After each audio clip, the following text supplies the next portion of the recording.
Hail and well met! Welcome to the Dungeon Scrawlers very special one-shot of the Dark Souls TTRPG! Woohoo!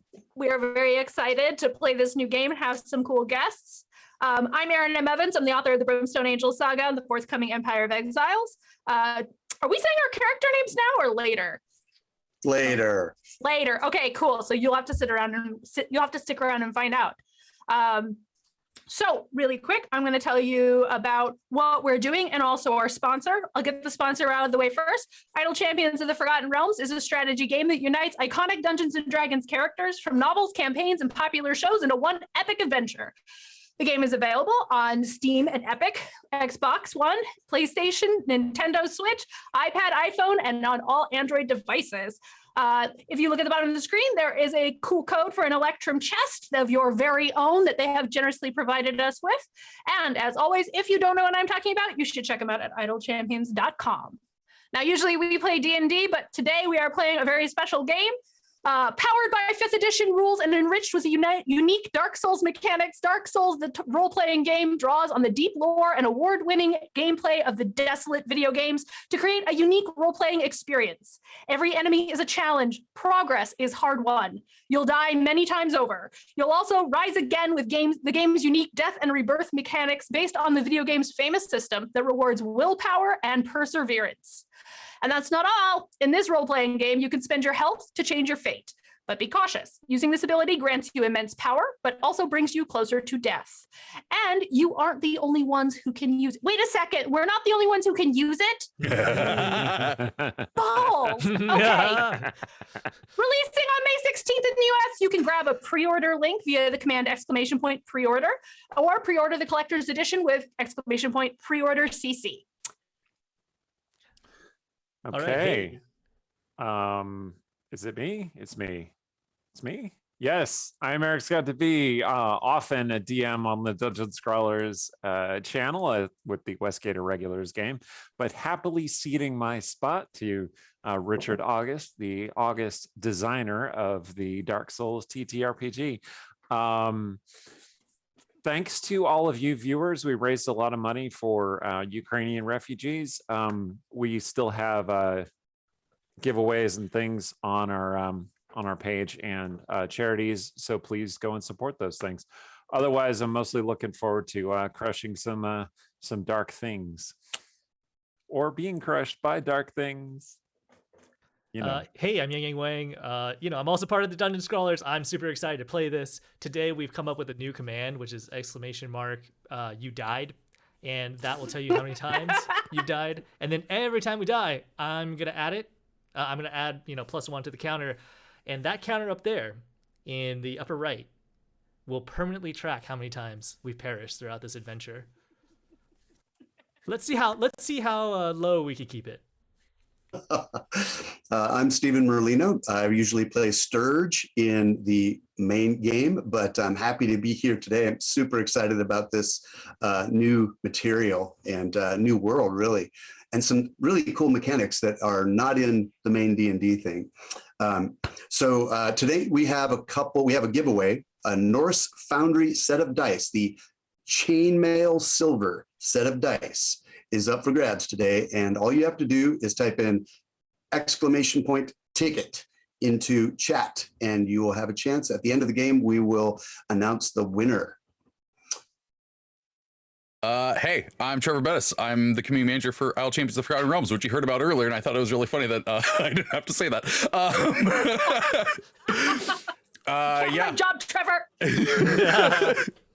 I'm happy to be back here on the Dungeon Scrawlers Twitch account, and I'm really excited to play some Dark Souls, and hope I don't go hollow. Pause real quick, Steven. It looks like the giveaway needs to be started. Oh, really? How did that happen? So, will do. I'm on it. Yeah. So this is also a good chance for me to just quickly plug the fact that we will be asking Richard some questions. At the end we'll have a short Q&A. So as you're watching this, if you have any thoughts or comments or questions that you want to throw out there, please put them into the chat. Will do my best to answer them. I suppose that's a good point for me to come in. I'm Richard August, game designer, writer, general RPG dogs body. I was co-lead designer on the RPG with Matt Hart, who is presiding Dark Lord over at Steamforge Games. And I've spent a lot of time running it and killing players. And that's what I'm here to do tonight, hopefully. Unless, of course, everybody plays like absolute geniuses, which has happened on a couple of occasions. But either way, it's a one-shot. You're all going to die at the end. No pressure, right? Make yourselves ready. Yeah, so no pressure. But who has been the best group so far? Best performing group, and what was their number? Do you remember? Okay, so I've run this scenario many times. There are at the end. There are lots of ways to get there, but at the end, there's always a choice. Only one group has ever made what I think is the weirder of the choices, but we'll see when we get there. Okay. I don't want to ruin it. Okay. They were at GaryCon and were most perturbed that nobody else before them had made that choice. Interesting. I'm fascinated. Challenge accepted. Okie dokie. Right, are we all ready to begin? Ready? I think so. Okay. Well, fortunately, you'll get a chance to introduce your character shortly, but you all wake up around a bonfire. The scent of wood is heavy in the air. The bursting of sap in this remnant embers and a few larger logs still yet to be completely consumed by what seems to be a dwindling fire. You have almost no memory of why you're here. You remember who you are, kind of, sort of half thoughts, half fleeting vestigial glimmers of who you might once have been. Maybe a name, a few assorted images, perhaps, a few clearer ideas about what you used to do in the deep, distant past, but most of it's darkness, fog. The only thing you truly recognize is this corridor you're in. You're sure you've been here before, and you have a vague memory that the people around you you've seen before. And there's one other thing. There's a strange flame-like sigil on some part of your equipment or armor, or for the deprived, and even in this dark, grim place, there is somebody worse off than you, and it's the man wearing almost nothing.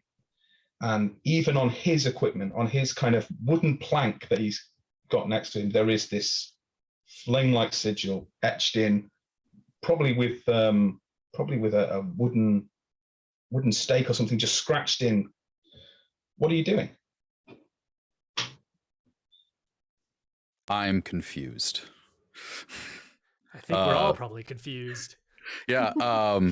Archibald, the lost light of Lothric, I can say it, slowly stands up in his knight's armor, kind of looking at the sigil that's been drawn, we'll say, on his chest piece, and just kind of looking around. You see this knight who is kind of very weird looking. Probably some kind of magic spell has befallen him at some point to change his skin to this bright bluish color and his hair to this bright pink that comes down into his mutton chops that he has along his chin. He just kind of looks around at the rest of you and says, "Well, how did you all get here?" Well, I was hanging on a tree, and then this farmer comes up to me and says, "You look like a proper scarecrow." And I said, "Cut me down, you idiot." And he did. And that's all I remember. Eldring chuckles, like he is trying hard not to. He's put his hands over his mouth, but he lets loose this little hissy giggle, like and Eldring is this skinny, scrawny, absolutely stark naked undead looking being. He's got his plank shield in one hand and his club in the other, and he's giggling, and the first sense that he got when waking up was just a deep sense of shame, but not because he's nude. There's just something about his existence and him continuing to exist that just fills him with shame and a desire to just be better. But when he hears Steven's character's joke, like all of that just gets swept aside for a second. Like just boom, he just feels nothing but mad glee for a second. And then after the glee is over, again, he feels shame.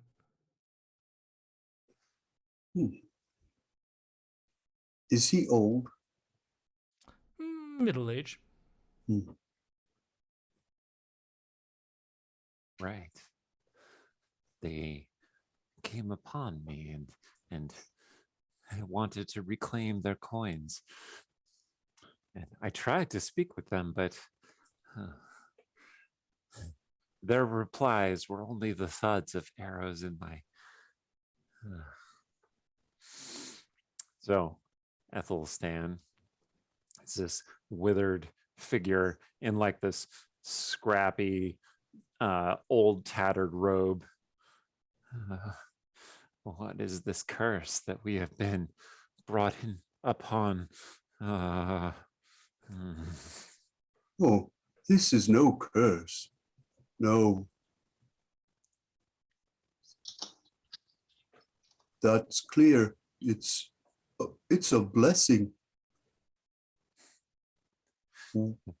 Bless. Clearly. I have a quick question. This thing that's happened to us, do we understand what it is? Or this is absolutely confusing? Do we understand this is a thing that happens in the world? Yeah, you do. You do. You've heard of this before, definitely. You've maybe not. You can't remember experiencing it before, but then again, it's not filling you with the same kind of existential horror you might expect it to otherwise. Like Aaron would have full existential horror at this. But I think Clotildis is sort of sitting at a remove. She is a very angular looking woman dressed in largely black, observing all of these people around and trying to piece together why we might have been brought together, what these sigils might mean. She definitely has a high sense of her own knowledge, which might be a little bit miscalculated because nothing makes sense right now. Oh. Speaking of which, as you're debating the possibility of this rebirth being either a gift or a curse, you hear from somewhere out in the one corridor leading off this circular room with the bonfire in it, a low, anguished moan.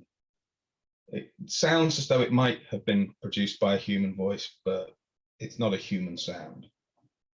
Archie's going to draw his sword, and say, "Sounds like death is approaching." We would be lucky for death. Belly is going to stand up. Belly is wearing the traditional hangman's robes with the hangman's hood with the chimes built in. And he's a rather fleshy fellow, ponderous of body, not weak, but not particularly strong, not muscly. His full name: my name is Belle Visage, Hangman's daughter, but you can call me Belly. Okay, Belly. Seems like someone needs help. That moaning is growing louder and more persistent. And there's now a sound accompanying it, something like shambling footsteps. Oh, This sounds like something we should be nowhere near. Yeah, maybe we should hide. You all can hide if you want. I'll back you.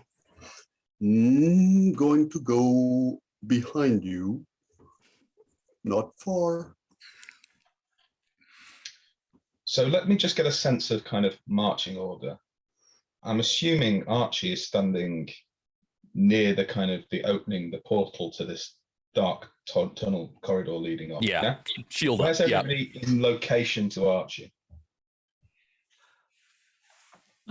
Way behind. Right behind? Okie dokie. Describe 10 the feet doorway. behind. Say again. Describe the doorway that's coming from. Like, is it a closed door? It's an open portal leading essentially into darkness. It seems to be just the corridor leading off this part of what looks to be some kind of castle turret or tower. Everywhere is stone, and the corridor leading off is stone until very, very quickly it basically becomes pitch black. It looks almost too dark, perhaps, to be entirely natural, is your immediate thought looking at it. It's like a 5-foot wide door. Yeah, about that. Okay. I think Eldrin would like to stand and stealth or hide, like next to the door, try to get an ambush in. Okie dokie. Belly's Well, gonna put Roll up his hood. Sorry, Richard, what'd you say? I was just going to say, everybody roll for initiative, please. Ooh. With Dark Souls, it works slightly differently. You roll your initiative, tell me what it is, and I will tell you whether you are fast, that is, you act before the monster you're about to encounter, or slow, you act after it. In terms of who goes first in that order, that's entirely up to you. You work out how you want to work as a group, as a party. The only thing you have to worry about really is monster who's going to, or monsters who are going to break up the flow. I got So- a 6. And A 6. 21. It may not surprise you to know you are going to be slow. Yes. 11. 11, you are going to be slow. I am also at 11. Holy. 16? So you are fast. Yay. 21 for me. You are fast as well, and you get to act first. Ooh. So at the moment, you can see almost nothing, but out of the darkness, shambles. They look like they might have been soldiers in a former life. They're kind of wearing remnant armor. A couple of them are even clutching swords, and towards the back, because there are 4 of them, you can see one of them holding what looks like a crossbow, and it is armed. There is an arrow in it. Oh, So good. Is this also when we roll combat position or? it is indeed. Okay. Yes. Roll well. Position is your Oh, pool of expense. Start. Oh, yes. that's So not roll your great. combat position, 8. add it to your position, your base position, and that becomes your position pool for this fight. Mhm. Oh, maximum temporary position. There's no way I could die during this encounter. Okay. For viewers, you're going to hear us say position a lot because that's also our health, like Aaron was saying. Yeah, it's like you can spend your health, your hit points. I Yeah. love it. I'm here for it. Yeah, Very it's- intrigued. I it's wish very cool. I'd rolled better because I got 2. Hey, Yes. it's only the first fight. There's definitely more opportunities to roll. Yeah, the Your bonfire's position. right there in the Don't worry room, about right? That's just, yeah. Ethel What does sounds- happen? Sorry, a technical question. What does happen if, for example, I die immediately? Do I come back in the bonfire and rejoin, or do we have to wait until half the party's dead and I just get to come along and heckle them? You are amazingly cut off by like a weird misty barrier. Okay, so heckling, Good. got it. Man. Mhm. Y'all should keep me alive. Just gonna tell you guys that. Yeah. Do my best. Anyway, okay, so between the two of us, we decide what to do. Yeah, I was I got thinking a about short ready bow. in action anyways. I was going to ready in Hmm. action as soon as like one soldier approaches the doorway. I was going to attack them with my club. How close Oh. are they to us? Well, they're basic. Well, given that you're right at the back, Yeah. they are within striking distance of Archie, which gives you about 20 feet between you and the first fall Okay. through the gap. So I could shoot at it with a crossbow. Or You not shoot the one with the certainly could. crossbow with my short bow. Yes. Okay, there you go. It didn't So- suddenly change to a crossbow. I am assuming Eldrin is going to attack first, given that he is right next to them because he was, by the entrance. Okay. Make me an attack roll. Okay. Oh god. Well, It's a 1. Oh no! The first roll of a Dark Souls game is a one. Oh no! That's not a good sign. That's not a good mean- sign, guys. You're free to spend 14 positions to turn that into a hit if you wanted to. Pass. Oh. I Pass? Kills Okay. himself I on mean, the well, I first gave you the blow. option. Gang, gang, I'm gonna need you to take a step outside. Give me 3 praise the suns. And now it's Platilus's turn. Okay, I'm going to aim an arrow at the one with the crossbow. Mm-hmm. That's an 11. Okay, well, you're going to need to spend 4 points of position to turn that into a hit. I wish I had a better sense of whether that was foolish, because that eats into my There's base only one way to find position. out. What better So- way to find out? only one way to find do out. it. I'm gonna do it. Yes. Okay. Okay, so that I have deadly aim, it says, so I can, if I hit it, I can add a d6. Yep. Okay, these are nicer. That's 11 points of damage. Oh, sorry, +2, so 13 points of damage. Okay, I mean, that is a substantial hit. You've ripped out some part of it that might once have been flesh. It's now mostly kind of shoulder some... muscles, maybe. Yeah, yeah, some Dangling, kind and of... it can't aim the crossbow. Exactly. No, not quite. But there's definitely some kind of viscous material that might once have been muscle and now looks more like fungus, kind of dangling out of it. And I mean, you'll be glad to know there's something like the spark of anger in these otherwise completely kind of almost absent gaps which were once eyes. And now it is their turn. And so this creature, this once human thing, struggles, slowly raises its crossbow and aims it at you. No. Yes. Let's see how it Pull an does. aggro. Oh, well, you're fine because he rolled a 9, so that's not going to hit, I don't think. Ew. But unfortunately, due to being wildly exposed, Archie's going to be attacked by 3 of them. Hey. Okay, first up, that's a 13. No. Not going to be enough. Bounces The off my shield. Yeah. Second is an 11, and the third one I've got. There we go, 23. Oh. Ooh. Now, is there anything I can spend position on while defending? There is not. Okay. No, you can spend position on abilities your armor has before a combat starts in order to Okay. gain passive benefits, but not right now. No.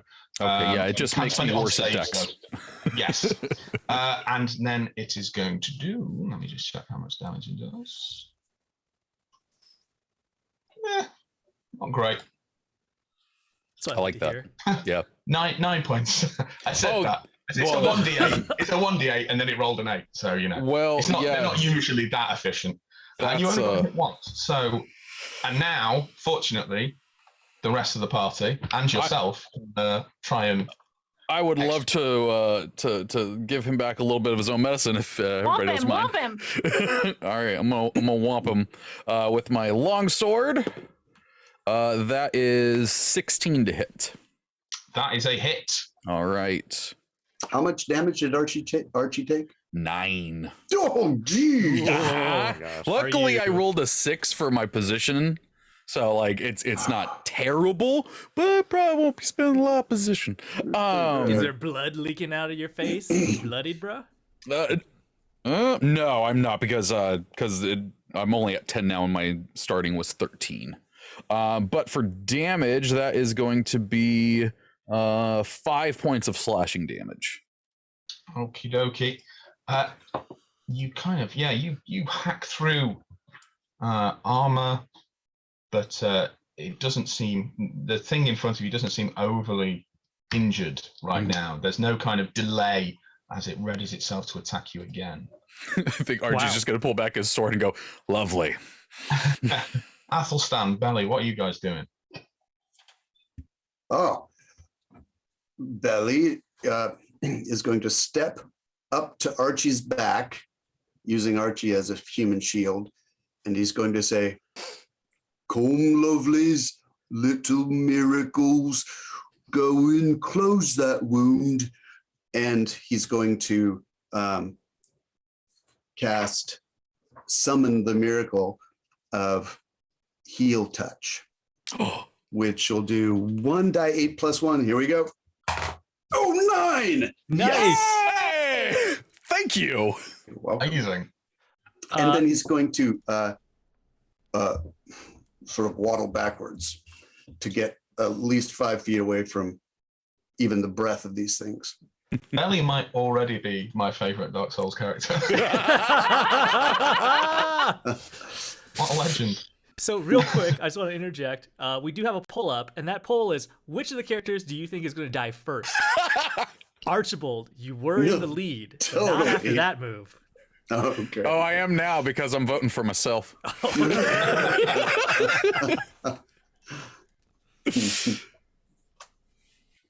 All right. Well, so the battle had turned against us, and now it is once again in our favor. So it is time for a little bit of magic. I am called the Weaver of Flame, and yet my spells are not fire-based. It's an aspirational title. Yeah. But I was supposed to be wielding fire, and I just angrily throw these motes of power, and I'm going to cast my Homing Soul Mass at these two creatures. That sounds weird. Yeah, Nice. so like these like will-o-wisps of power come out. Zzz. Sweet. Eat Roll me the this damage. cheese. Zzz. Okay, and it produces 3 darts, and one of those things is quite injured. One of them has definitely, had quite literally the stuffing taken out of it. All right. Do I get to pick did where the have the darts crossbow. go? Or do they all hit? It's magic missile. Yeah, got it. Just making sure. Just making sure. Legally distinct. Legally distinct. Oh, It's SRD. I can do what I like. That's true. That's a good point. All right. So I'm going to hit the injured one with one of those soul bits and the other one with 2, and hope that that takes it down. Okay. Do I roll neither- just the 1 die for damage? Yeah. Just roll 1 and Aha, I rolled a 1, so they all do 2 points of damage each. So the one who has been fairly badly injured staggers again, and kind of you see him almost lean against the wall like a drunk, but he's not going down. The other one, there's almost disdain in this kind of these withered, shrunken features as it glowers at you. The magic was supposed to be fire. And so we are back to the top. How far is Eldring from the crossbow user? So basically, you've got 2 of these things between you and it. And one of them is more damaged than the other? Yeah, one is the one that has been struck by Archie, and then 2 magic missiles Okay. / homing soul masses. Eldring is going to try to attack the one that's been damaged. Last round, he tried to do his ambush attack, and he failed horribly. Like, he just sprawled around and hit the ground, and he thought he was the one that was, like, completely exposed, like, both literally and figuratively. But now he gets back up, and he wants to try to redeem himself. Does a 20 hit? Oh. That hits. Excellent. Oh, D4 damage. Yeah, I'm sorry. It is just a bit of wood. Essentially, you've got a 2x4. So that is going to be 6 total. Nice. Conk. I can't. I have to imagine when your description of what's his name again? This dude? Eldring? You remember the scene in The Life of Brian where there's the guy who's they're stoning him, the old man with the loincloth, and they're still. And he's up there, Jehovah, Jehovah, Jehovah. That guy? Oh, No, man. I mean, no. That's who I'm imagining. So again, these things are stubborn, bitter creatures, clearly, because they are refusing to go down despite Eldrin's most belligerent attack. It's fine. I mean, it's buffeted, but it's okay. So I guess 2 questions. So number 1, spending position on damage. Like I would have to declare that before I rolled damage. I mean, technically, I'd probably let you off. Nah. And number 2, when do I declare if I use a special ability like a war cry? You declare that now. If you wanted to spend that position to use that ability, you can do that before or after. So I'm slightly nervous about this creature just because like we have heard it a lot, and I think creatures do get bloodied, and so they do get like some special things maybe. So yeah, I'm just gonna do it. Let's do the war cry. DC 14, wisdom save. Okie dokie. Spending 3 position. What's it sound like? Oh, it is clearly stunned. Nice. And it has this almost disoriented look on its face, if it had kind of emotional expressions. Yeah, I think Eldring's like war cry is just like a nah. Not as in nope. It's just a big nope. Yeah. No. If Archie has a war cry, anything like when I play the games, is no, no, no, no, no, no, no, no, no, no, no, no, no, no. Oh, we all have like the same war cry. Nice. Are you finished? I don't want to step on your. Yeah, that's it. Okay. Clotilde is gonna shoot another arrow at the crossbow user, Okay. I suppose. That is a 21. It's another hit. Ooh, and that is 8 piercing damage. I didn't kill it, did I? It's not dead. Tell right? me how you kill it, because that's exactly what you. Oh, nice.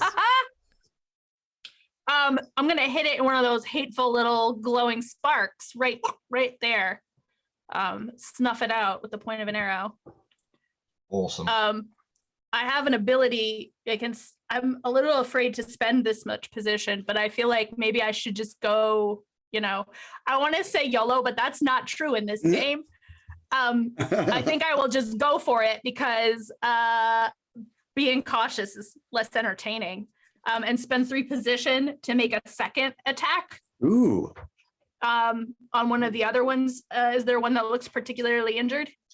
The one Eldring has been. Everybody's been pummeling essentially. It's really become. How about I hit the other one, then we'll just start softening that one up. Okay. Okay, that is going to be a 15.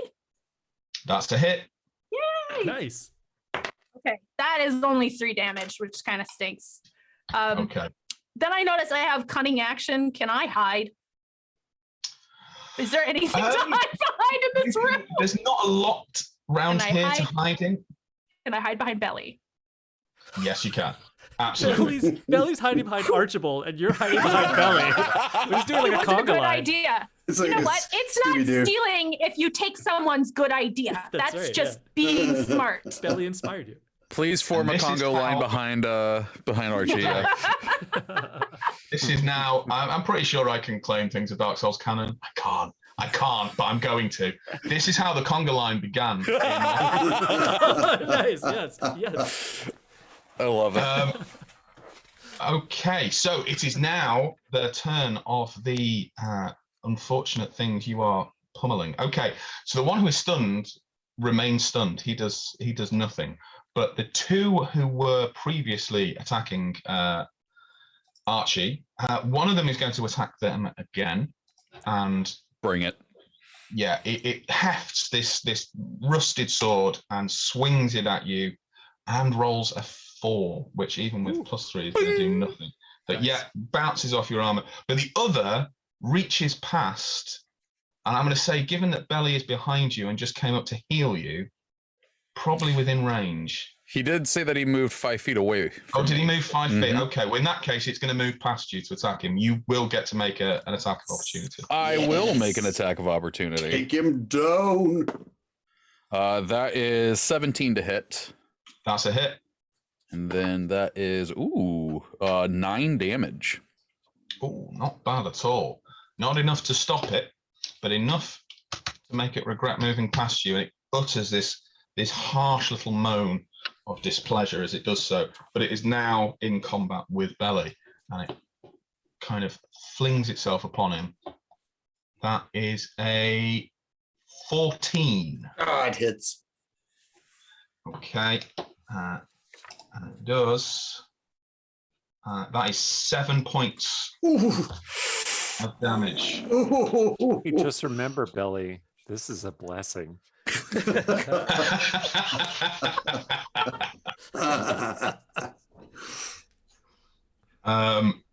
Ooh. And that's their turn. Okay. So we have the remaining 3, the famous 3. Just I may have missed in the book. I just want to be sure. So there's no backstab mechanic, right? Like I can't just go. Well, there's the kind of surprise attack thing where you get an advantage if somebody's engaged. I would, yeah. Yeah, because I think you're pushing it, given that what's happened here is Belly has just been hit. Now, Yeah. if Belly were to attack first, then I would It's say just- yes. this is But Dark that's Souls. how- I see a back. I want to put my sword in it. That's just, Then you know. I am happy for you to arrange things between yourselves so you get that. Yeah, I will arrange things to do that. So what do I get for arranging that? Advantage. Advantage. Oh, very cool. But Belly will have to attack first. Otherwise, then he's not engaged with it. It's engaged with him. Oh, okay. Well then, yeah, I will just give it a whole swing then. Oh, I don't think that's gonna hit, but that is math 12. I don't think that one hits. You could spend 3 position. I am gonna spend 3 Yeah. position Yes. and turn that into a hit, and that is only 4 damage, and I don't like that, so I'm going to spend another position and make that 6. Oh, nice. Okay. Hmm. Yeah, it's struggling a little bit. Only having 1 attack. What all the attacks? Just to let all the viewers know, all of our characters are level 1. Yes. Yeah, Belly and Athelstan. Okay. Which of these creatures looks weakened? Definitely the one who has been tenderized by Eldring. Hmm. Is that the one that's attacking Belly? No. No, there is the one that Eldring stunned. Then there were 2 more on Archie. One of them remained on Archie, and the other one snuck past to attack you. So the The one labor, that's that was the stunned word I was is the looking one for. that looks weakened. Definitely the one. Yeah, definitely the one that Eldring. Can I just ask, have you called your character Eldring in order to get Elden Ring into this game? Yeah. Because kudos if so. Definitely has. His full title is Eldring the Maidenless. Yeah. Well played. Well played, sir. Just gotta get all the Soulsborne-y things in here. Yeah. Okay. Well, yeah. Go ahead, Belly. Do your thing. Okay, well, Belly's eyes go wide, and he goes, "Oh, come to my aid, little miracles, push!" And he does a force radius, which I think it's. I'm not sure exactly. When I read in one place, it said a 10-foot radius, and now I see 20-foot radius on this thing. So Are you going to kill all of us? no. Yeah. Yeah. I'm not actually. I guess what I'm asking is how many people are within that range of me. I don't have to do that. I could do something else, but So currently, I think most people, but I think everybody bar I keep wanting to say Penthesilea, Platilus are within that range. Okay, instead, he's going to unsling his headsman's axe. It's not a huge headsman's axe because he's not that strong, but he can use two hands on it, and he might as well because he doesn't have a shield.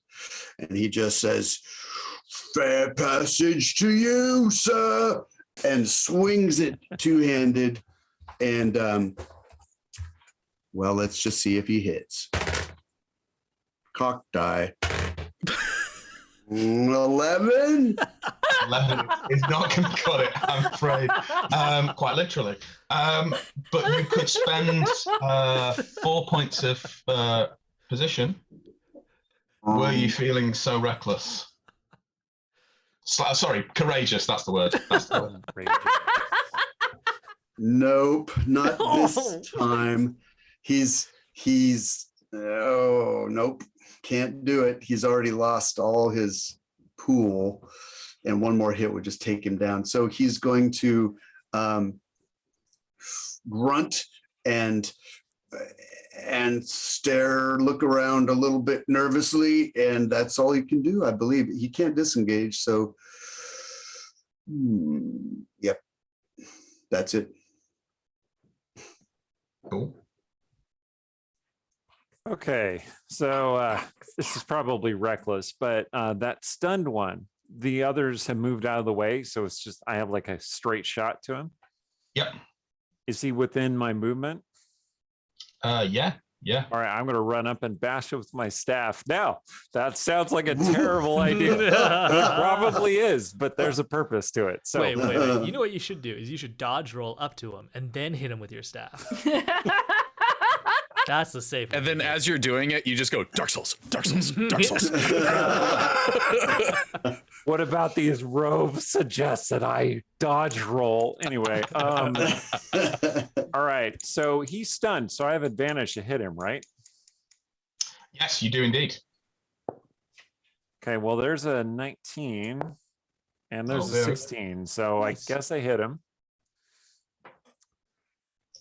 I do not do a whole lot of damage with my staff, but here we go. 2 points of damage. Yeah. I mean, unfortunately, if anything, what that seems to have done is shaken him from his torpor. But he's, I mean, he's looking at you quite angrily. Oh, okay. Yeah, he's not quite finished. I mean, you've definitely pushed him slightly closer towards it, but he's not still stunned. Did that snap him out of being stunned? No, he is still stunned. Okay, good. Until you're basically the end of this turn. Do I have enough movement to move away from him again? Yes, yeah, you do. Yeah. Okay, yeah, I move away from him. But striking him has charged up my sorcerer's staff, and now I will do a more powerful spell with my next strike. I spent 2 Your positions. staff powers up by bonking people with it. Right, that's what it says. Dark Souls. Dark Souls. I mean, I'm sure it feeds on the pain you inflict with it, not when you bonk someone. No, question. When you bonk stuff is the text in the book. Eric is quite right. My apologies. Well, suffer. Technical question: does he have to bonk a monster, or could he bonk like Aaron's character and just stand in the back and like bonk power? I mean, I don't like wasn't this. the intention when I wrote the rule, but yeah, why not? Only if you summon her as a dark spirit first. I'm just gonna point out I got this bandit knife. We never make it out of the first room because it's just PvP time afterwards. All right. Okay, fantastic. So we are back to the top. Oh, and I'm trying to get out of the way of any potential adversaries coming after me, by the way. Did Archie go? I thought you were waiting for Belly to attack so you could do some backstabbing. Oh, no, I just attacked first. Oh, okay. Yeah. Sorry. I was waiting on a backstab and it wasn't coming. Okay. Okay, so Eldring, there's still the one that was stunned and super injured. He's gonna go after that one. Right. So if there's like, nobody else around, he's definitely gonna like triple dodge roll like around him in a circle, and then just strike him with his club as he finishes his last dodge roll. Does a 10 hit? Doesn't help. But he's still stunned, so you make the attack at advantage. Oh, excellent. Does a 14 hit? You could spend one position to make sure it did. Hell yeah. Let's go. Spend one position, rolling damage. Man, how injured does it look? I mean, that's a difficult question to answer. I would say if, for instance, it was on a scale of 1 to 23, with 23 being best, Okay. it maybe looks 4 out of 23. Excellent. Okay. Oh, okay, 6 damage. Okay, tell me how you finish it off. So yeah, he does his triple dodge rolls around him, and then like rising up, he brings his club up and just like uppercuts the head like from the chin, like just knocking it straight into the air. And as he does that, he gets like this weird like flashback, something like a memory or something in his head. He finds that he really enjoyed that act. And Archie says, was all the rolling really necessary? You saw the results? I saw you roll around right back to where you were and just do the attack. It's part of the attack. Okay, I'll try that out. Necessary. So there's the one on belly, and there's still one kind of in the doorway. So there's the one on belly, and then there's the one kind of engaged with Archie, who is, he's kind of not quite in the doorway, but Okay. he's fairly close. We made a new conga line, but it's of violence.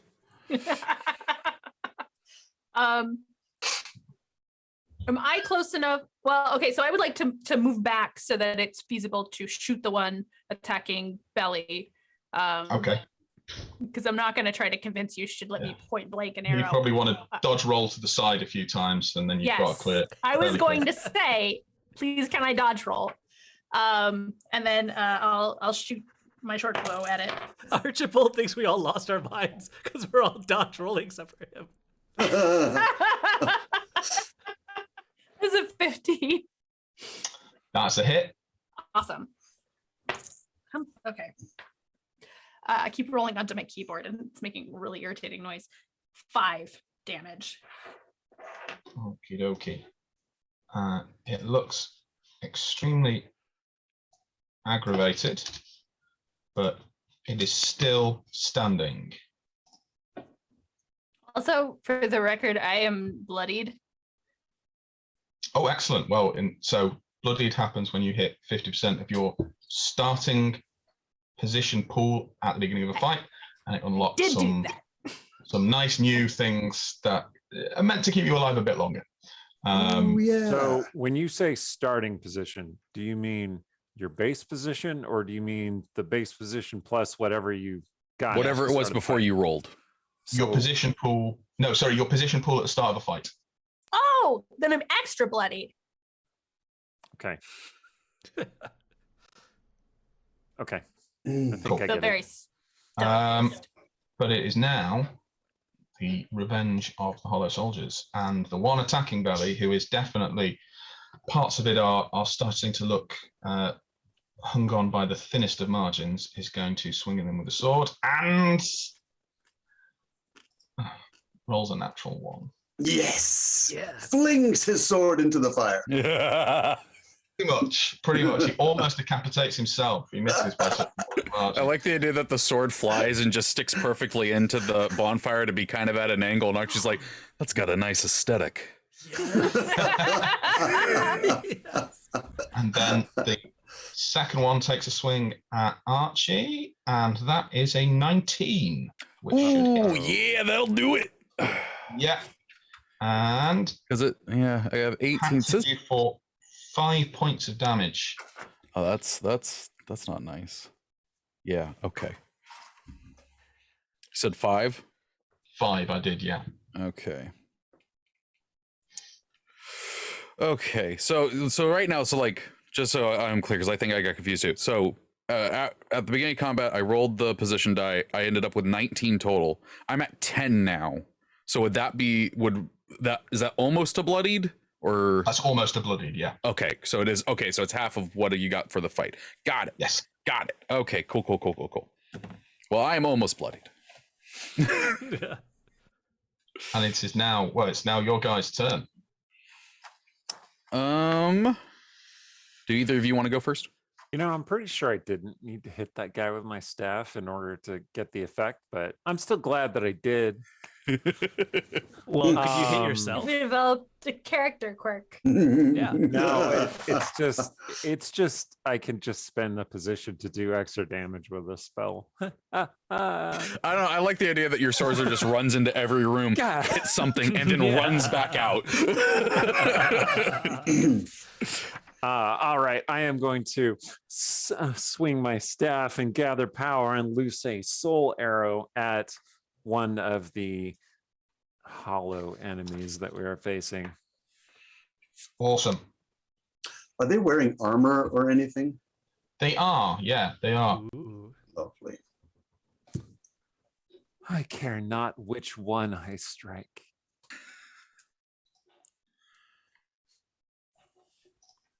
I will let you determine that, Richard. Okay, well, we've got... Assuming that I actually hit. So here we go. Ooh, I got a dirty 20. That's most definitely a hit. Excellent. So Even your background is creeping me out right now. What's my background? The cat? The cat's flickering. Oh, I chose that Very background. eerie.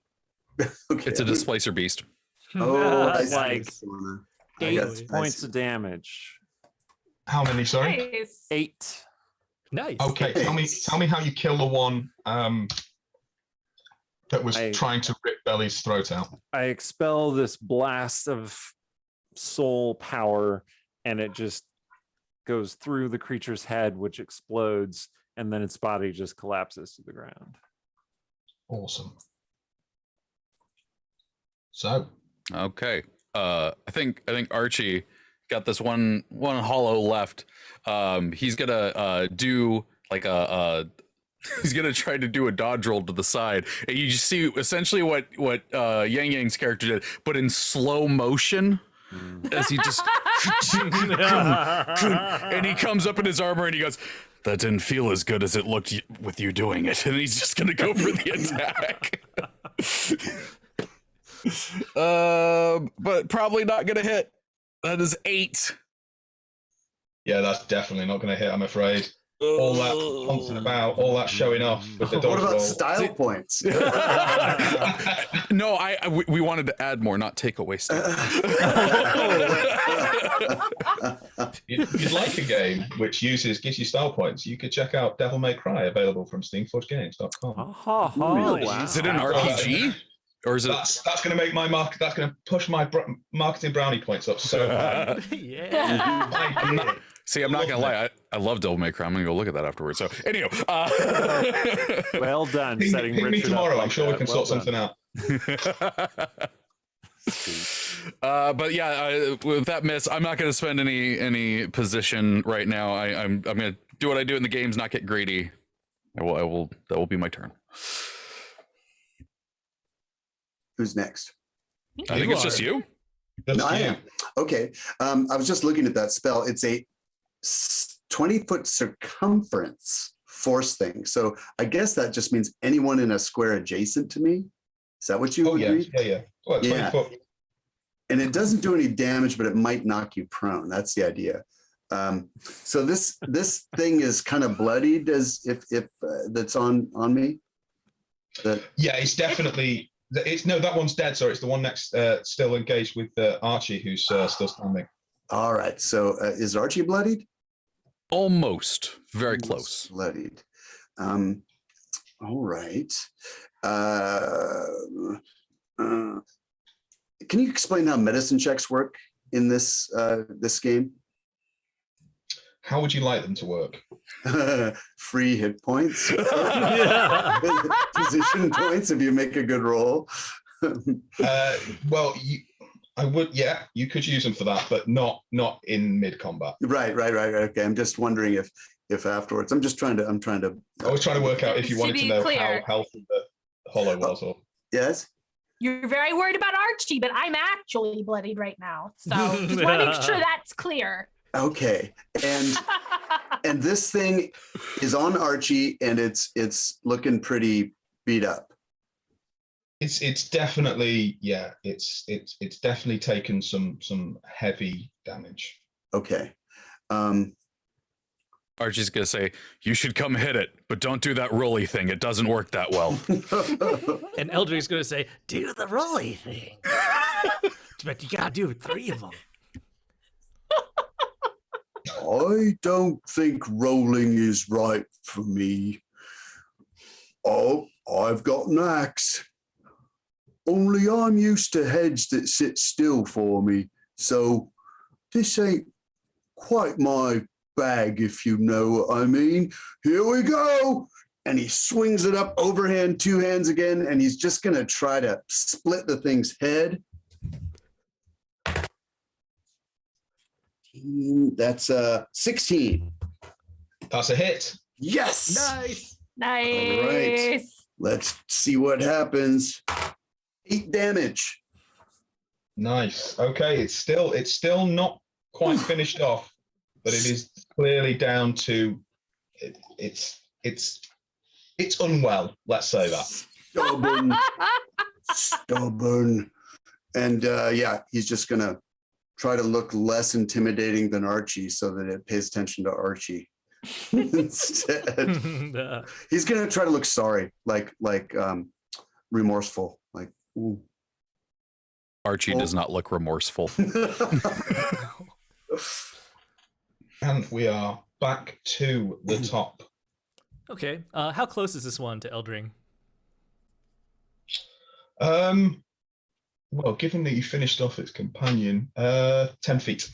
10 feet. All right. That sounds like a single dodge roll to me. Coming up, attacking it with my club. He really liked that taste of beheading that first one gave him. So that's a 15 to hit. That's a hit. That's a hit. So if I want to spend position for damage, what's the conversion? So can I spend 4?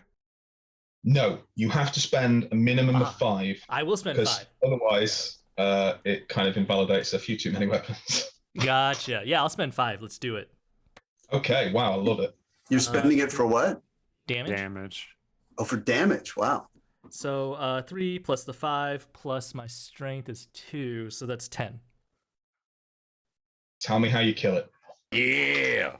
So once again, he's trying like Archibald's tactic now. He does a single dodge roll, and then coming up, he just does the same move. Clips him on the chin, just not beheads him. But this time, he's aimed for the bonfire, so the head sails like a golf ball. Just a nice, beautiful arc right into the bonfire. It takes the head a few minutes to realize it's been killed, and for a moment, you have this strange image of a creature almost talking as flame erupts from its mouth. And then finally it gives in and its body and the skull dissolve into ash. Archie goes, "That was really metal." You see like Eldring's got this like faraway glazed, almost like pleasured look in his eyes. Like you can almost kind of tell that he's done that before. Like that motion is almost like too smooth to him. And he himself feels like, I feel alive doing that. Eldring, what memories do you have of your previous life?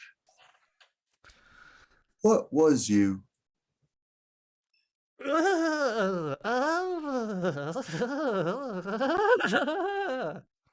Step back a little. Anything else?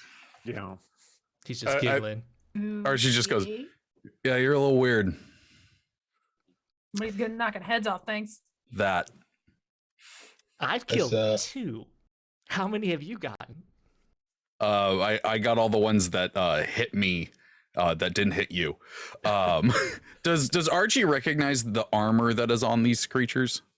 He does, and it all bears the same flame sigil as your equipment.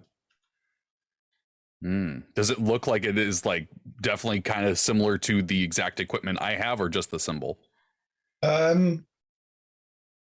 Make me some kind of roll, insight, history, anything you feel appropriate or that you're best in. I've got a plus in history, so I'll go with that one. And by plus I mean 1, and for a total of 7. Okay. I mean, it looks the same to you in the way that most armor looks the same to you. You know, yours probably, it's definitely newer, but that's about as much as you're getting off it. All right, that's fair. Do clerics, can they wear armor in this game? Oh yeah. Any class and can wear any armor or use any weapon, And as long as you have the right strength prerequisites. Okay, and can I wear my cleric? Do the cleric robes impart anything besides status? There's no armor benefit or anything, is there? So the cleric robes, I will have to just very quickly check the PDF for you in the insanely long. It says something. It says you gain advantage on wisdom medicine checks, but I'm not sure if that's related to the cleric robes. Yes, that comes from the cleric robes. Yeah. Okay, so I can wear those over my armor if I put armor on? No, it's one set. So you would have to change. You would have to lose the. You could carry them with you, but you couldn't wear them at the same time. Okay. You can only wear one set of armor at a time. Okay, and what is this other armor? What armor class would it give? It would give you. It would be pretty much the same as. It's like leathery. No, it's metal. It's kind of a single chest piece with a gorget, yeah, and just the usual kind of assemblage of stuff you'd expect from maybe a kind of man at arms or something like that. And okay, so what armor class does it give? It would give you an armor class of 13 plus dexterity. That's an improvement. You would gain +1 to all Constitution saving throws while wearing it. Okay, I will definitely don that and fold up the robes, but keep the headsman's hood at the ready, because that's where his chimes are. Now that we're done with combat, any pool points disappear, and if yes, we took you go back down to your base position, or if you are currently below where your base position was, you keep the lower total. So I got hit down to 10. My normal position is 13, so I stay at 10. Correct. Yeah. Cool. I do think Archie's going to look towards that doorway, because you said that was the only way out of here, right? That's the only way out of this room, yes. He's going to point his sword and say, I don't think we're going to get any answers in here. Should probably go the way that those things came from. I wonder if anyone would benefit from a medicine check. For a bit of you there. Your name is Clotildis. Otilda? Clotildis. Can I call you Claudie? I'd rather you didn't. Oh, all right. Well, you there, why don't I take a look? He's going to leave his surgeon's robes on, since he gets a medicine bonus for it, and see what he can do looking at Clotilda's There's a big old arrow sticking out of her. I wonder what's wrong here. Archie points at the arrow. Yeah, those suck. I only got a 10 on this check. Okay. Yeah, there's nothing you can do at the minute. Oh, wait. It says advantage. It says advantage. I thought it was just a bonus. Advantage. Hold on. Same exact roll. Oh wow. You hate to see it. Okay. I'm just gonna like snap it off so that it's not in my way. Yeah. Well, there's more I can do. Just a moment. And he's going to. What of this? Oh, the Estus Flask. Orange Right. glowing flask. Right. Maybe Does that's. everyone else have one of Definitely these? Yeah, could definitely drink from your Estus Flask. Yeah. So when we roll the position die at the beginning, does that spend it, or oh no, that's for the hit points. Never mind. How much does an Estus Flask draft give us? Depending. One of your position dice. Yeah, it depends on your class. Oh, okay. Oh, I misread that and I thought we just got like half our level. I was like, it's 1 point. I mean, it's better than dying, I guess, but that makes more sense. I know Dark Souls is meant to be a cruel game, but that just feels.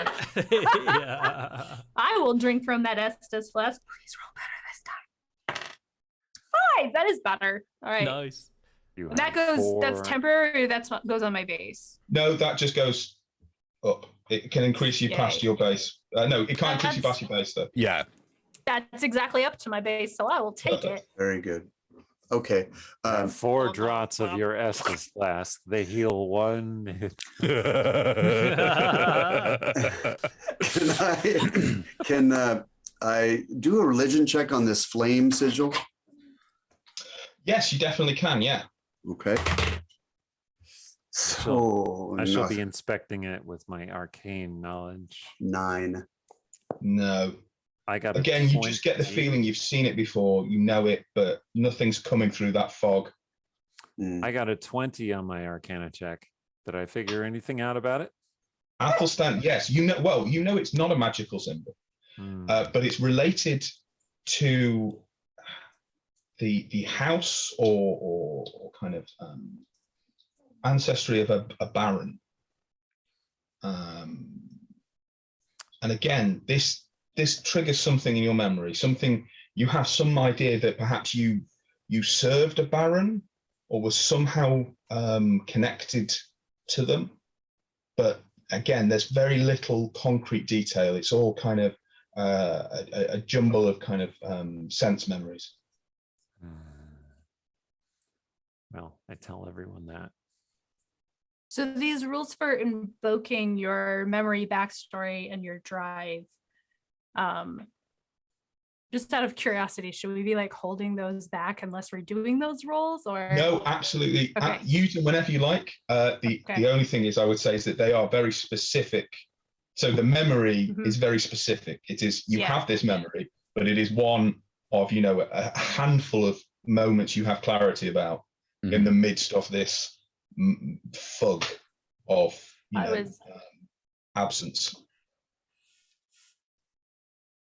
I was hoping the backstory would help with skill checks, but it helps with saving throws. Because Clotildis used to be a sage, so maybe I would know things, but I don't have a saving throw against knowing things for this particular thing. I think you could use. I mean, you're welcome to have another look at the armor and see if you can divine anything from it. But there's not. I mean, but it feels also like maybe is there more to learn? Is there? Not a huge amount right here. No. I feel like my character would try anyway, but and that just gets the intelligence bonus if I don't trained in history, right? So that's 21. Yeah. I rolled a 19. That's pretty nice. Good. Again, you a lot of what you learn feels very similar to what Athelstan gained. Perhaps you have a memory of being out in the road carrying this symbol abroad. That's the kind of the thing you get, that whereas Athelstan's knowledge is perhaps more, he has more of a memory about serving the Baron in more kind of esoteric ways. Did we work together? Archie shrugs. I do not remember any of I you. look Eldring over nods. I look over at Eldring like, okay, I think at this point, Archie's gonna go, well, Baron might be, through that doorway, and he's either gonna give us information or he's a dead thing that we need to kill. Either way, he puts his sword over his shoulder. I'm heading that way, and he starts walking for the door. I like the thought of more Okay. killing. So the Right. thing in front of Eldring, like, is there any more armor to loot? Because Eldring's naked, and as funny Oh as yeah, that is to me, they were all wearing armor. So there's basically 4 sets in there. okay, he'll take one of them. And you said it was AC 13 plus 1 con save. 13 plus Dex 13 and plus Dex, plus 1 okay. to Constitution score. Awesome, thank you. Oh, to the score. I thought it was to saves. Okay.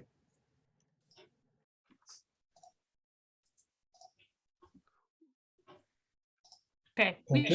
should. Clotilde, this is definitely like we should stay together, even though several of you are extremely freaky. I agree. Most of Eldring's you are gonna extremely elbow Archibald, freaky. and he's gonna say, "She said several of us." Yeah. Yes, that's counting. I am prepared to stab every one of you.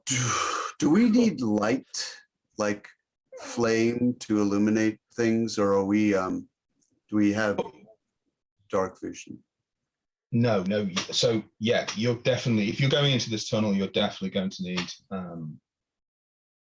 torches. Unfortunately, you've got the bonfire there, and there are a couple of unlit torches in sconces around the chamber.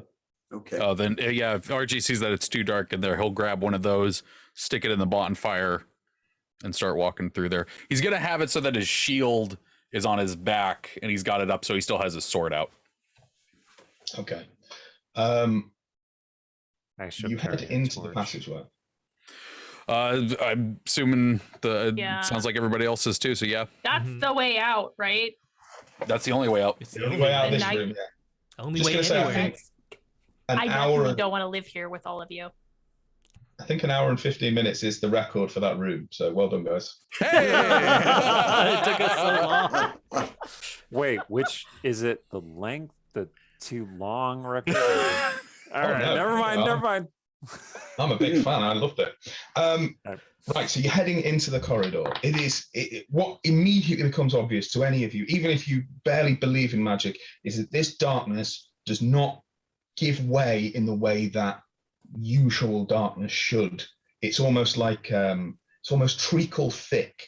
It kind of resents being driven back by your torches, so that your vision is restricted to only a few feet, maybe 5 feet in front of you at any one time. And as soon as the light passes, it closes back in around you, so that you're in this tiny little bubble, suppressed in on all sides by this darkness.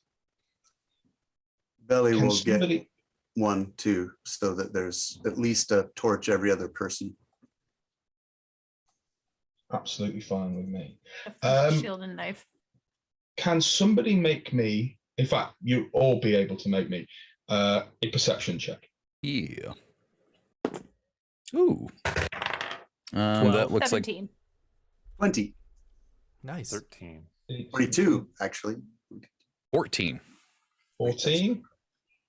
Okay, so anybody with a 15 or higher starts to notices as you're walking along, there's almost nothing else to notice. It's just the darkness calling you. You notice some strange scratches, just about knee height, into the brick. Sorry, not the brick, into the stonework. Fresh or molded Definitely over? not. Definitely old. Does it look like it's like intentional, like someone carved something, or like somebody's sword has been dragging against the wall as they walk? Kind of. No, they look unintentional. like, yeah, they're definitely intentional. Like hatch marks from a prisoner counting days? Letters. They could. It's not. In fact, either anybody who's succeeded, can you make me an insight check or investigation, or I would allow history as an outsider? I don't know what those are. Oh, I rolled a natural 20. Nice. Nice. Well, in that case, I'm an you expert in recognise- this, guys. Trust me. This is some kind of language. You've seen it before, and you don't know what this necessarily means, but you're pretty sure it was some kind of soldier's language for during sieges. This is a soldier language from sieges. You guys probably have never heard of it. Why were they such short soldiers? Does pointed it out, does Archie recognize it at all? Yes, but you would need to make a test to read it. All right, what do I need to test? Insight, investigate, or you could just go for any kind of straight wisdom or intelligence, basically. Okay. 8. Do you want to spend any position on it? Oh, I can spend position. Ooh. Yeah, you can spend position on any check. All right. I love Archie. I've played a lot of Dark Souls games with him. He's not spending it on intelligence. If you invoke your drive, you can reroll a failed check. Invoke my drive? Does your drive have anything to do with knowing languages? I don't know, because I don't know where that is on my sheet. It's on the top. Upper right. It's on the top. It's all the way to the right. Yeah. Oh, to restore the first flame. That's all it says for mine. But no, I'm not going to do it. It's fine. Okay. Brilliant. Well, in that case, yeah, you just after a little short while, these stop, and you head further deeper into the darkness. This darkness does not relent. Can you just give me the marching order? I know Archie's at the front. I'm just checking where everybody else is. I think I went behind Archie. I'll go behind Clotilda. I think I'd probably be behind Belly. I am in the middle. Okay. I don't The want to middle? be at the end. Oh, interesting. Okay. So Okay. Archie, could you make me a... Sorry, Steve. no, it's okay. I'm confused now what our order is. Do you not think ambushes happen? Okay, but we all said where we were, so you need to pick a spot instead of saying the middle, because there's a lot of am middle. Standing in front of the naked one, He's He not put his clothes naked. on. the mostly naked one. He's got armor now. Maybe that image is stuck in your head from the naked times. I'm gonna stand behind the hanged man's daughter. Why is your hangman? While you're discussing this in the corridor, Archie, No, tell me it later. a dexterity saving throw at disadvantage, please. Oh, God. Archie, no! Well, the first one was a 1, Holy cow. and the other one was a 7, so you do with that as you will. Swear to God, if it's a giant skeleton with a club, it's gonna knock me off a ledge. A great demon. It's not quite as dignified as that, I'm afraid. Into the most classic of pit traps, stakes spiking through your body, and you are, I'm afraid, my friend, very, very dead. No! Archie! Oh no! Essentially, you see Archie walking forward, and then you see him just suddenly go, and the last thing you hear him say is, "Yeah, this checks out." No! Archie! And the poll was right. Leave me with these weirdos! Can you make me a dexterity save? Just a normal standard dexterity saving throw, please. Okay. Easy come. Oh, easy right. go. The Nice. command. 19. 19. Okay, you managed to just hold yourself at the brink. However, just because I think it's that kind of game, and we now know that Belly was definitely behind you. Belly, could you make me a dexterity to see if you manage to stop in time to not knock Platila into them? While he does that, I want to point out, because of my armor, I actually rolled a 0. I love this game. All right, wait. How do I get advantage on this? Roll it twice. So the viewers did vote, and Archie Oh. was clearly number 1 on their predictions of first to die. Yeah, It Nice was like job, a landslide, viewers. 8 votes. I voted for Archie too. I'm just gonna say. Is this a saving throw? It is indeed, yeah. Oh, well, allows you to roll with advantage on a saving throw of my choice if I invoke my backstory. Has to make sense. Yeah. And I am looking forward to this. I will say. What is How you managed to make your that? backstory work for keeping your eyes fixed in front of you when walking down a passage and being very quick to react. Hey, welcome, Raiders. What if Belly was like kind of clumsy in his real life, and he tried really hard to not be clumsy? No backstory. Yeah. Thank you. Listen, you came on the writer's stream. This is what we do. We just tell everybody's story in real time. It's a writer's you room. know, there's different ways to hang a man. One way, the way they hung me, was putting me on the backside of a donkey and then hung me up, strung me up, and made the donkey walk away. Well, there's other kinds. There's a proper gallows where there's a trap door underneath and it falls out and the floor's gone and then they hang. Well, I'm used to that kind of setup, and I know what it's like to step on one of them when you're accidentally maybe looking at the people out in the, the people come to see the hanging, and maybe you're distracted. Well, I know what it's like to step on one of them hollow bits. I know. So when I feel it, I naturally just I bounce away. That's what I do. That's so fucking good. Yeah. Okay. You've got your advantage. Good job. Me laughing at that is the closest to literal gallows humor I've ever had. All right, 19, so a 20 total. Okay. Yeah. You stop even before Platila does. You're quite right. There was something in you, some remnant vestigial memory, and it saved you and, more importantly, Platila. Nice. But Archie, you awake beside a bonfire. There's the snap of embers dying, the scent of burning resin in your nostrils. Fortunately, perhaps it was because you died so recently, but you remember pretty much where you are, and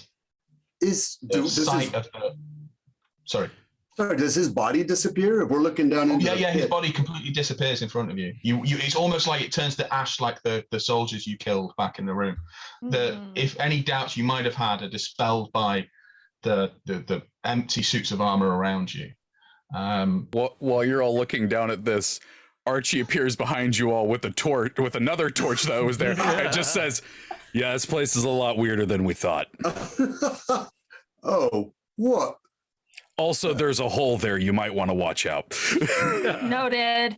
Has he changed? Has he changed from his recent experience? Well, that's a very good point, and I forgot. This is my bad. I completely forgot to ask. Archie, could you roll me a wisdom saving throw, please? A wisdom saving throw. Well, we've seen how good his saving throws have been. Here it comes. Let's see. Okay. That's 16. Okay, that is a failure. So now could you roll me a 1d20, and you get to re-roll ones? So roll 1d20. Yes, please. Okay. 10, right in the middle. 10. Okay. Some part of you hasn't returned. One fragment of who you were has sloughed off and drifted away. Which one of your three memories at the top is gone now? The three things that made you you. I don't have the whole thing here. It's the roar of something. I gotta find what it is. If you click on it, it'll remember, I went. You printed it. And then my printer decided I'm only gonna print this with an ellipses. But essentially, it is instead of I have the backstory memory and drive points, but I just did the memory. I will get you the full explanation in a moment. The roar of something vast behind you. That has gone. That connection to yourself is no more. You are slightly less Archie than you were, and slightly closer to being one of those ghastly creatures you butchered so thoughtlessly back in the chamber. But lovely. to more pressing matters, there is a hole in the floor, and the bottom of which are several quite recently blood-tipped spikes. You can't quite see how far across it is. You can only see the first 5 feet of it where the floor disappears. Could we throw a torch? Like, Yeah. just throw it into the darkness, see how far it goes? I like it. I'm going to look Okay. around for another way around, like a narrow ledge or a hidden ladder or something like that. I am happy to throw the torch since I'm the one up in front. Okay. Yeah, you throw the torch and it clatters onto the other side. Immediately, the darkness kind of swamps over it. So it's just this tiny little pinprick, but it's still there. Out in the darkness, it's about 20 feet. I cannot leap 20 feet. We can't, Seems a bit right? far. There are some D&D things that are bananas. Like you can hold your breath for Well. 5 minutes. We can't jump 20 feet, right? Maybe we could Couple of you climb might be down. able to. We could climb down and then Archibald, you could do this. Go for it. Yes, Archie. You know what? Archie's gonna go for it. What? Okay, well, Oh, I mean, wait. So there's a 20-foot gap. Is essentially what you're saying? yeah. No, I'm gonna have to look up the jumping rules. Well, actually, hang on. Is there anything along the edge, or is it just right to the wall? No, there is. You No, should there is Prince of Persia there is a style this. Ooh, yeah. thin lip. Ooh. He's gonna try and video game However, I'm shimmy gonna his say, way. The only person who was looking for that was Athelstan. So the only person who definitely knows that's there is Athelstan. Whether he tells you, I leave that to him. I'm going to wait and see what Archie does. Well, the thing is, Archie would walk up and look around and like kind of take it in for a moment. Like he was at first like, yeah, I could jump that, and then he looked at, maybe I can't jump that. Perhaps returns. this, Is it possible? What'd you say there? perhaps Sanity this return. ledge? Oh yeah, no. If you point out the ledge, he's like, oh yeah, no, that looks like that'll work. And- Maybe and you he should will- take your armor off before you accept this ledge. Archie gives you just the most deadpan blank stare. Your armor stays on. funeral. Well, Do then, any of us have a rope or anything like that? Not I. Uh, I have this dagger, which is So we're all technically going too across. heavy for me to wield. how far down is this hole? It's difficult to tell because obviously this non-natural darkness. Mm. You would estimate maybe 20 feet again. Mm. And it's full of spikes. Oh, there's a lot of spikes. You can't like climb down the side and I- between the spikes.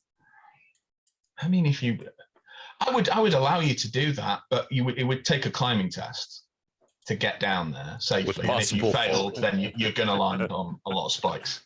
I shall attempt the ledge. Yeah, Archie's gonna go for that ledge. Oh, Okay. Make me anybody going across the ledge. Hang on, just a quick question. How are you using the ledge? I know that sounds obvious, but are you Video game style, just edging shimming along? Legend of Zelda shovel. Yes. Okay, everybody, make me a straight dexterity check, please.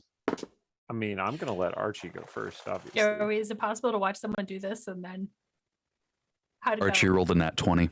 Nice. That's not. That's wonderful, but it's useless data for the rest of us. That did not seem so difficult. If I use my arrows like pythons, do I get any kind of Yes, bonus? you can, and Love it. I will allow you to make the test at advantage for doing so. Hell Okay. yeah. It's brilliant. It does not seem so difficult. Uh-oh, my bony legs. I got a 3. Is it dexterity? Oh, that's a saving throw. Dexterity Actually- check. It's a 4, but Or okay, could you make me a saving throw, please, Athelstan? yeah. Dex, another straight. It's just a straight dexterity saving That throw. would so be you an can make it. 11. No, I'm sorry. Into the pit. No, Ethel's dead. Throw your staff at us as you die. I'm assuming 21 points of Oh damage. yeah, Here's- no, I'm very dead. Yeah. Archie watches you fall and just goes, "Oh, I hope I look cooler than that." Not all that much.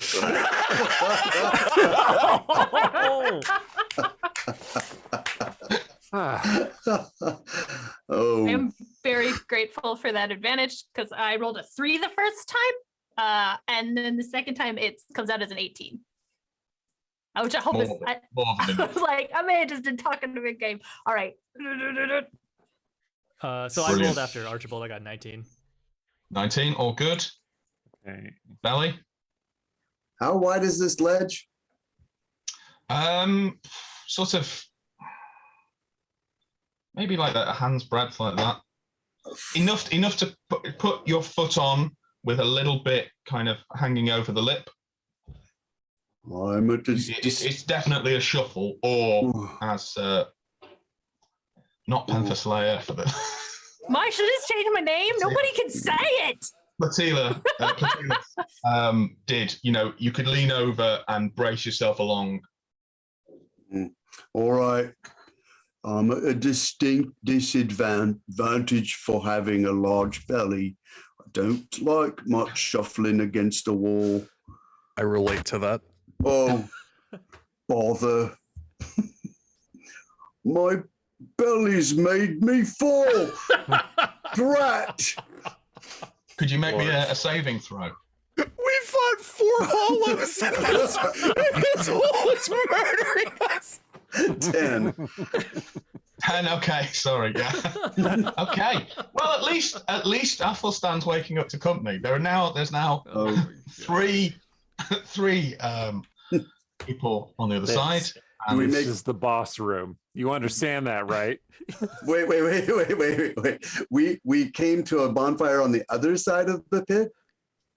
No, Nope, you're back at your first You're one. back in the room where you started. That's All right. Do we make wisdom saving throws and then roll on a die 20? Indeed, both of you. Okay. Yes, please. Against Oh my DC God. 19. I rolled a 1. I got an Oh, 18 no. Oh, you on reroll, my right? save. Oh no, never mind. All right. And my 20. Sorry, did Athelstan get an 18? Did you I say? did, yeah. Excellent. Okay, and I rolled a 5 on the die 20 thing. okay. You look different. Athelstan sees that immediately. That the flesh of your face and elsewhere has kind of started to draw back, exposing bone. But you actually look tougher, more resilient. That stomach almost has kind of started to, disappear. There's just this little pouch of distended flesh now, but where you can see ribs. So you actually gain +1 to your AC as a result of you being more bone now than flesh. Your flesh You is died and got ossified. That Yeah. was, I kind of recommend that. Yes, pull yourself into the pit again. Oh, all right. No, you fool, I did not mean it. Oh, so we got to go try again. This is going to be fun. I want to Is look there- around for something that we could use, like a pole or like just long bones or some kind of tool. I will happily let you find. There's definitely in the corners bones of long dead people, most of which have kind of been clearly gnawed on by rats over a long period of time. All right, Is there Belly, here's the any- plan. Take these and pound them into the wall and then use them to climb along. Yes, Whoa. It's a lot of pinky in the brain energy happening Yeah. in this. the same thing we do every pit trap, Belly. Try not to I get get hollowed over. again. All right. He will try to sharpen some bones so he can pound them, use them like the pitons in the wall. Yeah. And like he saw Clotilda doing. Let's just And- not talk about how we clearly stole that idea from Clotilda. I was gonna say All I right. probably should have just shot arrows for everybody to hold on to. Ooh. I just Oh, didn't think of I it. got a 19 this time. Okay, you are over and easy. It was a good idea. What was your name again, Mr. Fingers? Mr. Magic? I am Mr. Ethelstan, Weaver of Flame. Not I haven't anymore, seen Mr. you using Fingers. Fire. Oh, I got a natural 20 on my check. Yes, Nice. I made it. Yay. I am not dead in the pit trap again. Woo! Whoa. So, What do okay, we- you are reunited, having been cruelly separated by this pit trap. And on the other side, you start to feel the kind of pressure of this unnatural darkness recede slowly, and the corridor begins to open out, and eventually becomes this enormous, probably a banqueting room, so big that your torchlight doesn't reach the other side. But what you can see immediately are tables, long tables, beside which there are chairs, plates on the tables. Everything is rusted, decayed, molding to the point of being, little but breeding grounds for bacteria. Everything is tarnished, and there is nothing. You can't. For a moment, you think you can't hear anything, and then from somewhere in the darkness ahead of you, you hear the unmistakable sounds of somebody plucking at a lute. Oh, see, I told you this was a blessing. We're going to have music. Ooh, Where- Eldrin where- wants to hide. Goes into stealth. Is there something to hide behind, like a table? He just duck. Where? Yeah, you can easily hide behind a table in here. There's about four. There's four basically coming in. Think about the Hogwarts kind of house tables all leading towards you. Mm, Ah, That's nice. think that, but if Hogwarts was more interesting. So 21. yeah, that's right. That's right. Shots fired. Yeah, it's all Hogwarts, but it lived up it's to its you potential. destroyed. Hmm. Yeah, good point. 21 stealth. 21. Okay, yeah, you. So as though you weren't there. Good, we lost the little creepy guy. I think he's still here. Take I see. sorry, can we see where the music's coming from? You can't. But just as Eldring laughs, there's an answering laugh from in the darkness. Do I have a brother? Could I invoke my memory? Do I have a sibling? And then Archie goes, "Oh, I'm having a memory of a bald man with a laugh, and I swear if he's here."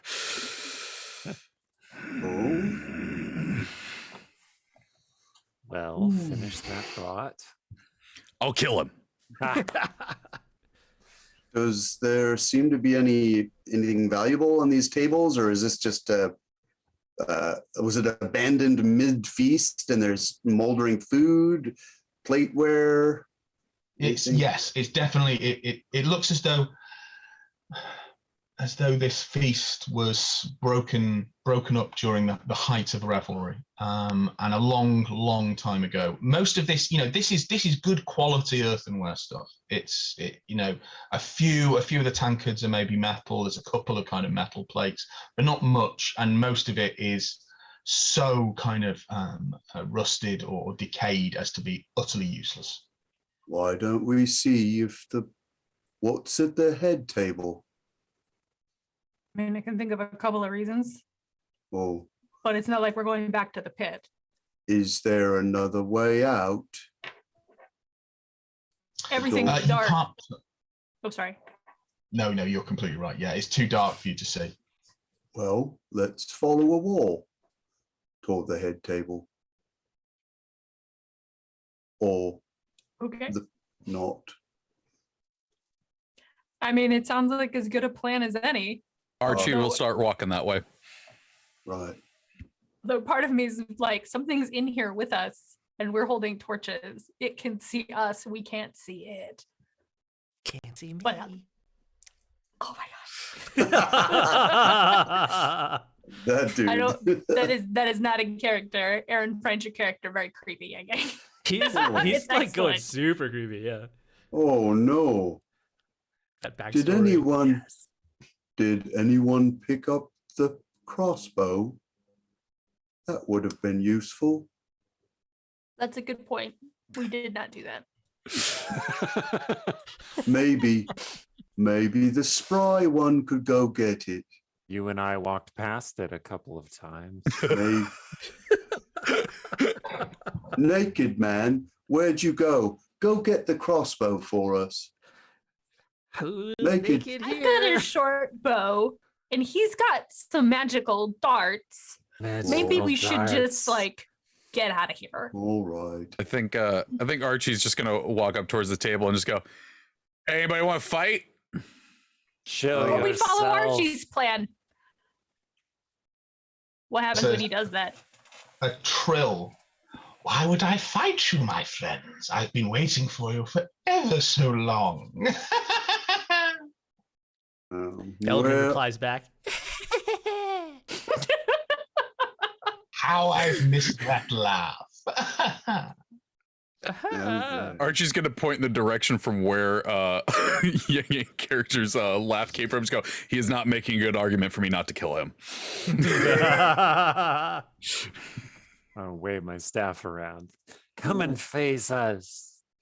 where is this person? Sorry, I was stirred for a second. Come and Faye, come. Sit by the head table. There's chairs aplenty, my friend. Chairs aplenty. Mhm. I I don't think- sit at a table without seeing the host. I think Eldring like pops up and he feels comfortable with this guy. There's something like that feels really comfortable to him. So he just like saunters up. no. Hey. As you move forwards, have you got a torch with you? No. No. Okay, so you're heading into darkness, but you're beginning to get the sense of the hall's kind of termination point, and of a grand table, and you can get the feeling of a figure kind of lounging indolently in a large chair. He'll continue forward. I'd like to follow. I'd like to keep- There's not enough of us. I'd like to keep the naked one in the range of the light, so I'm gonna urge Archie forward. Let's stay together. Maybe I would like to stay with that little one. Yeah. Yeah. I'm gonna go behind the big ones though. I think Clotilde presented with has this a good point. I stay by her. vista of a high table. Along it, there are a couple of kind of high back chairs. Perhaps they were once furnished or upholstered in some way, but that's long since rotted away. Behind these chairs are three enormous tapestries, and in front of them there is one grand chair. It's almost a throne, and lounging in that throne is a man who is much too tall. He looks maybe sort of 7.5, 8 feet tall, preposterously, well beyond. We've all seen and met very tall people, and this is somebody is inhumanly tall. His joints don't seem to work in the right way. When you're looking at him as he kind of lifts his hand to his mouth to wipe away spittle, his elbows are pointed backwards and he has to contort himself into strange forms to do even the merest things. And he's strumming all the while on this lute, which again has been resized for him. And he's wearing what looks to be the kind of ragged vestments of a harlequin. And he's wearing a bone white mask. Well, you make a Well- great first impression. Well, Bard, Thank you, well, my Bard, friend. kill- Such a boon in my profession. I love your style. Oh, I know, my dear friend. We had many conversations about it. Do you not remember? Don't tell me your memory's gone. So many wonderful tales you used to regale me with. Yes. It's like a block of Swiss cheese. Got nothing in here except for some gallows. Yes, yes. Hmm. Well, the How Baron did did have to get very firm with you. How do you know him? Oh, I know all of you. All the fair servants of the Baron. All who went on their merry way to do his bidding, yes. And you would return here with such riches and such stories to tell. What Baron? Who? The Baron who? Just the I- Baron. Just the Baron. Oh. We do not they never dealt in such trivialities as names. We called him the Baron. Yes, Yeah, it's that's like all. Sting. Hmm. Who? That's, He played the lute from- as well. You know, he gets it. It's from a different land. glows in the presence of orcs. Wrong land. Oh. So then what are we doing here? What do you want? I presume you've returned to fulfill your function again. As Which is? always. Again? Oh, don't tell me you've forgotten that too. Oh, I should hate to spoil the surprise. Hmm. Is it a surprise of a violent nature? All the best ones are, don't you think? I do think so. Yeah. Archie just kind of looks at his sword that's over his shoulder. Yeah. Well, if you're unsure, inspect the tapestries. The Baron's waiting for you. He's always waiting, yes, always waiting for his pets, his friends rather, his pets, his friends. You know what I mean. Billy will walk up I to love one of this the NPC. He's awful. tapestries Mhm. and inspect the one on the left. Okay. There are three of them. You're pretty sure. I mean, as soon as you see the first one and its kind of relationship to the other two, you're pretty sure they form a triptych.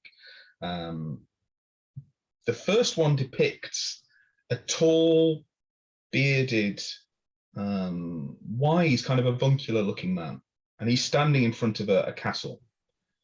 And in front of them, there is this kind of long, winding road, and everybody kind of conceivable is lined up before him, kind of offering their hand out to him in friendship and greeting.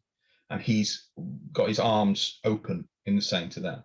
There's, there's hangmen, there's sorcerers, there's knights, there's, farm workers, peasants, anything, every kind of imaginable lifestyle is depicted on there. In the second one, there's kind of the same scene, but it's subtly wrong now. There is behind the castle, where once there was kind of this glowing sun, now it's this dark looming presence. And the faces of both the tall, bearded, avuncular figure and those walking up to him are kind of aghast or horrified in some way. And then in the third one, the avuncular figure is bearing a light inside him, and it's repelling the dark force was impeding in the second. And all of the figures on the road are kind of walking almost into the light, and that's what it depicts. Those are the three. Is this the Baron? Points to the avuncular figure. Yes, of course he is. I do love your voice so very much. Yes, yes. It's been so long since I had any voices to listen to but my own. Yes, I must try and talk like that in future.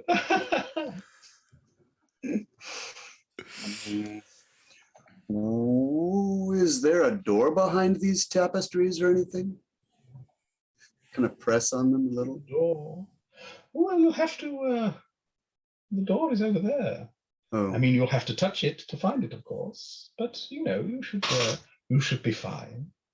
Simply run your hands along the rock until it reveals itself. That's always the way, no. Archie goes over and hits the wall with the sword. No, nothing happens except you get a sharp pain in your elbow. Dang it, that usually works. Reverberation from the sword. And he runs his hand over the wall like the guy said. As you do that, this kind of seam of energy coruscates along the wall, and the wall, the stone itself starts to change and warp and become crystal. It's this large crystal door. You can't really see through it. The way the crystal is cut means that there's just too many kind of cells inside, too many refractions for you to see through, except that you get the sense that there is something through the other side. Well, that seems weird. Who wants to go through this? I don't want to stay in here with this guy particularly. Agreed. Let's go. is this the only door? It's the only one that matters. So, Where like, did? I just want to say, like, after every time this guy giggles, you just hear Eldring's like echoing giggle, just so I don't have to keep doing it. But just no. And he's Noted. slowly like standing, like getting beside him and almost being like his like mini me, like whatever position that guy's taking, Eldring's also taking. What's behind this door? Destiny, fate, the hope of thousands, maybe. Oh yes. And of course the Baron. Right. All right. Archie, Yeah. want to open the door? Does it look like it's a door that you open or that you just step through? It looks like you might have to open it somehow, yeah. Push on it. Then pull. He pushes on it. As you do, it swings open smoothly. Oh, perfect. Door. All right. Let's head in. Well, you have fun out here with Creepy your giggling. party. I'm sure we'll meet again soon. Then I assume you're all through the door. Oh, Sounds like yes. Yeah, but Is there Eldring anything goes I've- slowly and Okay. waving a lot and see you again. You find yourselves in an enormous crystal dome, perhaps 100 feet across, and the same going the other way. It is huge. The place is virtually empty. It's a stone floor, save for what looks like some kind of altar or some mound of some kind in the middle. You're slightly too far away to work out what it is. It looks strange. It is difficult to tell. And as you're kind of looking around in awe at this place, you hear the crump almost of something vast above you. And as you look up, you are confronted by the sight of something huge and horrible clambering over this crystal dome and staring down at you. So it's not a avuncular man. Not an avuncular man. Indeed, think the Art- world beyond this seems like some kind of Hieronymus Bosch painting. It's a vast wasteland. I think Archie's going to look up at this thing and just go, oh, that's messed up. I think we're going to have to fight that. The Baron? Oh, I That's wish the Baron. I had. That's the guy signing our paychecks. Maybe. I think he's going to be signing our death Still certificates. So is there enough light to see if there's any other exits? Yeah, there's another door right across the far side of the room. 200 feet? Yep. We could go back into the chuckler room. Oh, that door closed And- behind you as soon as you stepped through. What's the answer? We live there with that man? Don't answer, Elgin. Hmm. No. No. Let's Eldrin was listen so to me eager. for a moment. We all die, go back to the bonfire, and then Get go the kill crossbow. the crossbow. Whoever dies gets the crossbow. Then we kill the chuckling fool I like this plan. and stay in that room, eh? Forever and ever. I guess we see how this goes first. Yep. Yeah, I think that's a good plan A. Is So when there you say another that- bonfire? I look around. Bolt across this room. Whoever's slowest will get attacked by the monster. Sorry. Oh. Wow, I thought And that was then, the heartless um, one. We'll How- pick it how- up from the other side while you come back. How big is this this monster? You said huge. Yeah, probably. I mean, what? 60, 70 feet tall? Oh, the monster is 70 feet tall? Yeah, about that. Okay, we're bolting. That's only a moderate size for a Dark Souls game. Excuse me while I adjust my background. Yeah. I think Archie's gonna go. I mean, it's gonna fight us either way. We may as well, get on with this. I think he's gonna turn around. Because is there light in here besides the torches? Yeah, the whole Yeah, place that's is what I kind of thought. lambent with light from somewhere. Yeah, he looks Oh, around. man. He looks around the crystal walls and everything. It's like, kind of feel like I've been here before. And he just takes the sword and shield. He just kind of bangs them together. Archie. Are there any areas of elevated terrain that we might climb up on or hide behind? I mean, the kind of weird mound in the center has a little elevation, but not much. No, this is a pretty flat room, unfortunately. Just a big battle arena. Bolt for the door. Yep, let's go. Yes, Archie, you could do it. I slipped off the other way. Like, as All far as I right, guess I'm can. soloing this boss. Let's go. I Okay, shall Archie, protect you with my own magic. And by You protect, I sprint. mean hurt the creature, not protect The you. thing is looking at us, right? Oh, definitely. Like we're not sneaking Yeah, past. that's So I have a Dark Souls world question. Is it likely this thing has language? If we tried to talk to it, would it explain what its hopes and dreams It probably are, has or- language. It probably does not care for what you have to say. Got it. So if it is the Baron, he's not going to be like, "Hey guys, what's up?" Yeah. Why'd you just start attacking me? Oh well, I guess we're fighting now. Wow. All Let's right. try to bolt. I mean, we can Yeah. cover. I think that seems like a reasonable. I think while they bolt, Archie's just going to get into fighting position. Just keep his eye on this creature. Well, the longer you're in there, the more it seems that the thing can't get in. It seems Oh. frustrated. Oh. Oh, kind of I didn't realize it was strange. outside of it. Yeah, it's kind of smashing on the outside. Oh, Oh god. Dude. Yeah. Here, I So we thought don't were good, have we're die, to. but maybe we're not. Okay. Okay. Oh my god. I definitely thought it was clinging up. Yeah, that's what I Yeah. thought too. Yeah. Oh, Yeah, my yeah. apologies. No, it's I on was the like, outside it's gonna staring drop down. on us. okay. Okay. All right. So we can We just see what. Sorry. no go.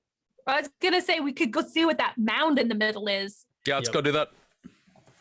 because I have some guesses, but So when you get within about sort of 20, 30 feet of the mound, you start to realize that it's less a mound than an enormous pile of pullulating flesh. Oh, ew.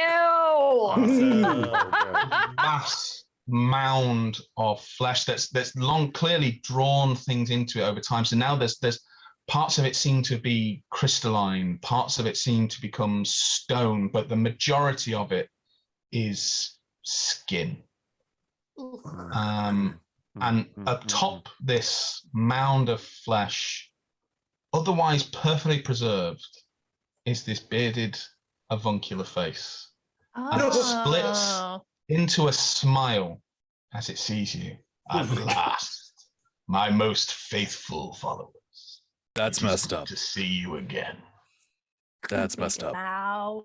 Oh, It's good to Face in the screen. see you as you look a little different.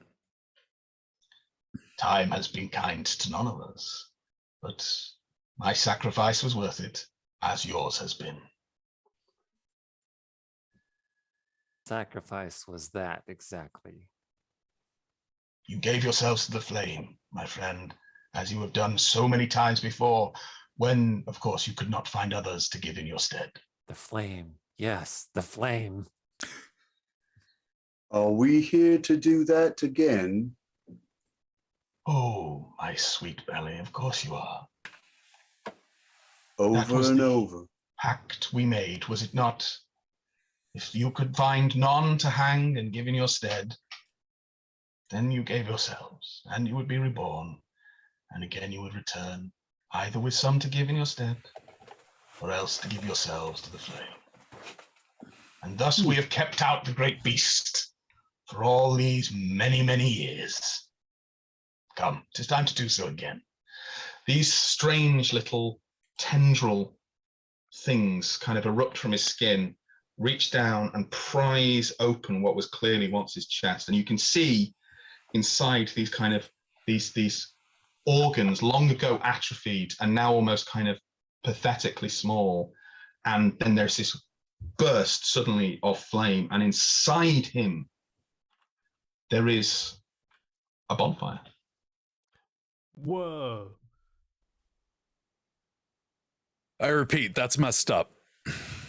That's so No. cool. I must possess it. Oh, What does Are we- possessing it entail? We must slay this being. do and have we this walk fire for inside? ourselves. But he's our boss. He's our benefactor. Nah, who cares? Yeah, but he wants well, okay. This He is one of wishes those to times trap where us in I don't know torment. what I know, because that does not seem like something one would want to do. The people inside the tapestry was walking into that. And it was a Oh, light, and yeah. light is good. And some were Minutes in reborn my hands. to serve again and again. Others perished, but the cost is worth it. And he has such Oh, a he's not- kind grandfatherly voice. How could you not trust that? What's- I say we attack. Yeah, I'm with him. Oh, my Yeah. friend. Has it come to this at long last? That you would turn Yeah. against- Yeah. I think it Well, has. It Well- has, Baron. I am, alas, prepared for such eventualities. And he gives this short, sharp whistle, and you hear the crunching of crystal, and this huge creature drops suddenly from above you to land between you and the Baron. It's made of huge chunks of crystal. It's kind of vaguely anthropoid in shape, and it kind of staggers towards you. Its fist, well, what passes for fists raised in fury. Oh, And good. We done fucked up. No, Archie's just like, oh, let's freaking go. Guys, we could have just used the bonfire. I don't think there were good choices here, just different choices. Well, there's another door on the other side. You have fun with that door. I'm going to be right here. with that, let's roll for initiative and roll for some position, please, people. Yeah. All right. Oh, that's what I like to see. Oh, That is also what I like to see. natural 20 on the initiative, so Oh, 21. nice. Nice. I got a 17. I got it. Nice. Okay, you're both fast. 11. You are slow. Yeah. 16. I had a 7. 16 is fast and 7 is slow. Okay, so those people who are going first, what's your plan? I'm going to run up and attack that thing. You're going straight for the golem. Because the Baron is on the other side, isn't he? Mm-hmm.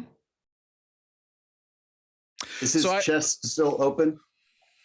Oh yeah, definitely. Yeah. So I have this thing, my fighting style, which is withdrawal, which means I am an expert at tactical retreat, leading your enemy into a more advantageous terrain for your strike. I'm immune to all first attacks of opportunity.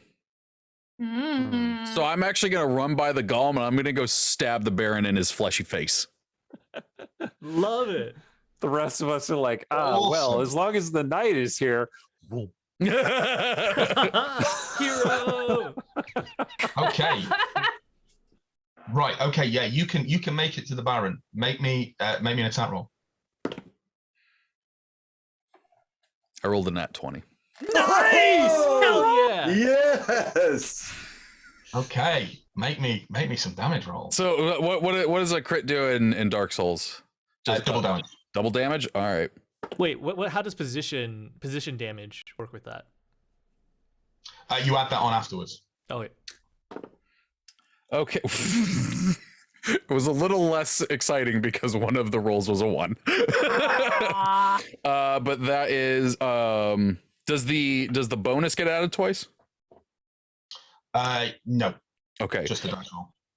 I'm gonna spend 1 point of position. I'm gonna make it 12 total.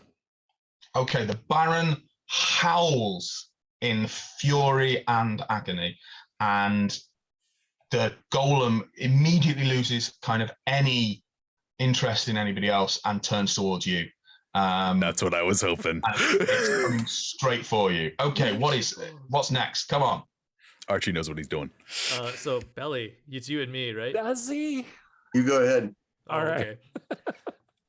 So Eldring was thinking about running away towards the door, but then he sees Archibald's charge, and then especially he sees Archibald deal like massive damage to the Baron, and Eldring is both inspired by his charge, but more importantly, inspired by the violence that Archibald has done. So he's gonna rush forward.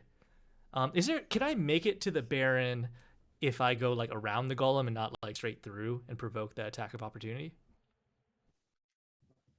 No. Okay.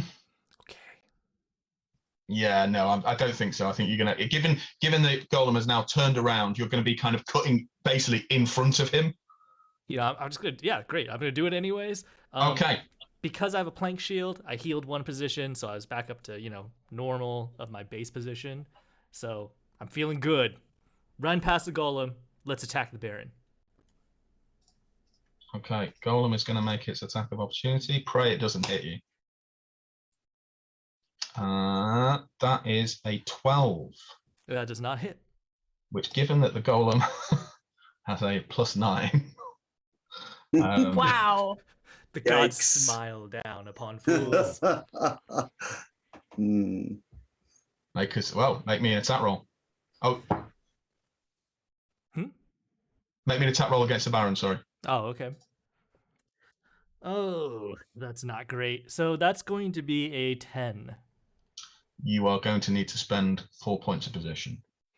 Do it. 4 points. This Yeah, is let's our just do it. own chance. You played the deprived for a reason. Heck yeah. He's feeling good. He dodge rolled past the golem. He dodge rolled straight up to the Baron. And dodge rolled around the Baron's head a couple times. Yes. So that hits, you said? Yep. Guys, I don't know if I'm gonna survive 1 hit, I'll be honest. So let's just go for it. I'm gonna spend 5 position to do 5 additional damage. And that's gonna be a total of 8. No. Yeah, 8. 8 damage. Okay. Blood starts to gout from the bonfire, rather than fire, rather than flame. But he is still clinging to whatever passes for his life, and he glares at you with fury in his face. Go for broke, spend 3 position, let's war cry him. DC 14 wisdom. Okay. You said go for broke, you mean one hit kill. Yeah, basically. I was gonna die in one hit anyways, I think. He rolls a 16, so he's Nah, it didn't work okay. this time. Belly. He sounds like he can't get to the Baron and to do anything to the Baron unless he takes an attack of opportunity. Pretty much, yeah. Is there some kind of move he can make using position to get by him without provoking? I would allow you to spend 5 points of position to do that. To just get by him without? If you described it in a particularly interesting way. Okay. I mean, is the only thing Belly can think of is he comes lumbering up and he sees there's no way to get past this dude, so he just taps him on the opposite shoulder and goes around and just hopes that the thing falls for it. Yeah. Hey, here's what I'll do. Because that's a physical action, I'm going to say you don't need to spend any position for it. But it gets Okay. an intelligence save. It gets intelligence save. It Okay. gets an intelligence save to see if it falls for quite literally the oldest trick in the book. It is not very intelligent. Okay. And I rolled a 5 and it has a -4 intelligence. So that is a 1. So you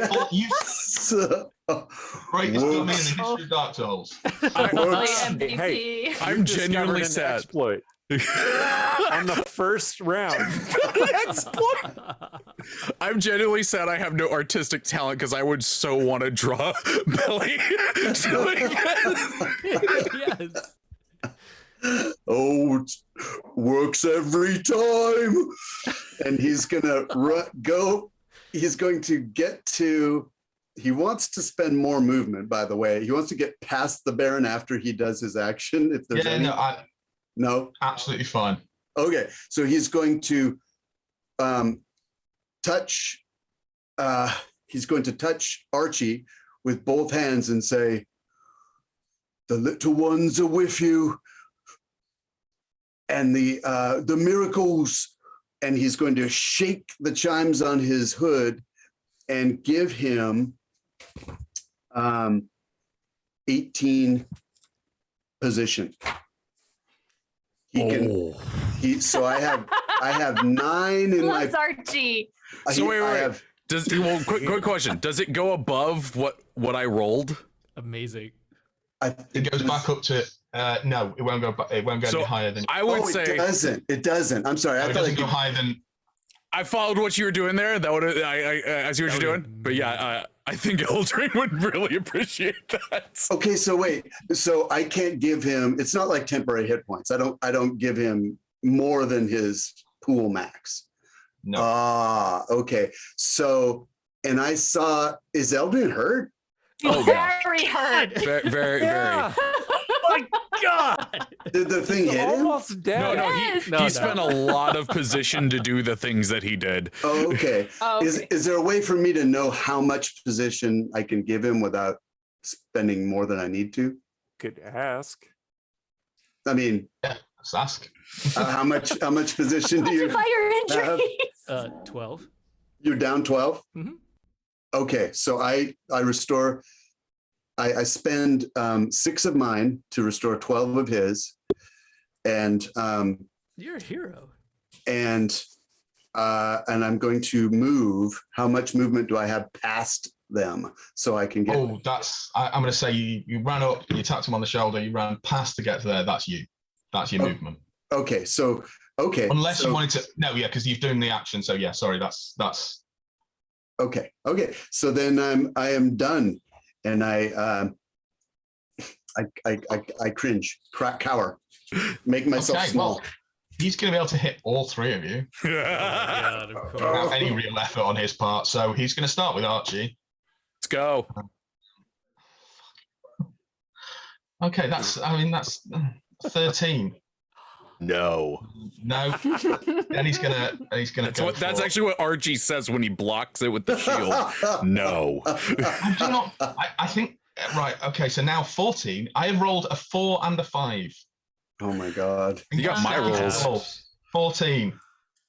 The fire is smiling upon us. 14 to hit who? Sorry, to hit you, Eldring. Oh no, that does not hit. Because And then finally, Belly. Billy, no. Another no. 4. You That's rolled a another 13. Oh, it's a miss. Oh my god. That's amazing. praise All the right. sun. Praise the sun. Fortunately, he does have a 4th attack. I just haven't decided who I was going to do.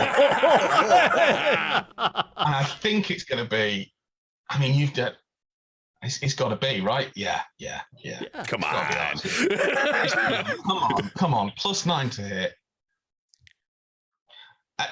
Okay, so I'm using the Google Dice Roller, and it's just rolled me another 5. 4, 5, 4, 5. Sort your dice roller. I love that me deciding to play Archie was a last minute decision, and I love that he brought his stupid luck from the video games over to this. Amazing. I The feel like this miracles. is like the Google Gremlins making up for the Google Meets problem. Gremlins. Oh yeah, totally. They've transferred over. The Yeah. chat, I mean, they're making it up to us, not you, Richard. But in the I hope that's the chat, case. Hidden Target asked, "Is this Dark Souls for the players or for the monsters?" When Archie's around, the monsters. Archie. The fury in the Baron's face as this creature, which he was certain would scoop you all up and just feed you to him exactly as it probably has done many times before, is a sight to behold. There's blood spewing from everywhere. His face is crimson in more ways than one, and that is their go. So Clotildis and Athelstan, your go. I would really love to think of a way to shove that golem into the bonfire chest hole, but I think it's too big, and I definitely don't think an arrow can do it. I don't think either of us is strong. It's enough got to do strength that. 24 as well. Yeah. Yeah. Okay, so I think instead I'm going to fire arrows at it and hopefully distract it so that it doesn't. It slows it down. Which way to go? We want to draw its attention, do we? Yeah, that sounds like a plan. Okay. Let's do it. Well, it sounds like a plan, but it's not going to work from my side because I rolled a 6. That's not going to do it Okay. unless you wanted to spend 15 points of position. that I'm not going to do. I only have 16. Okay. I was willing to spend a big chunk, but that's a different kind of thing. I'm not especially confident in my rolls, but fortunately, I have the Homing Soul Mass spell. Yeah. Nice. So I fire 3 bolts of doom at the thing. And I am going to spend some position to charge it up with my staff, so it's going to do extra damage. So,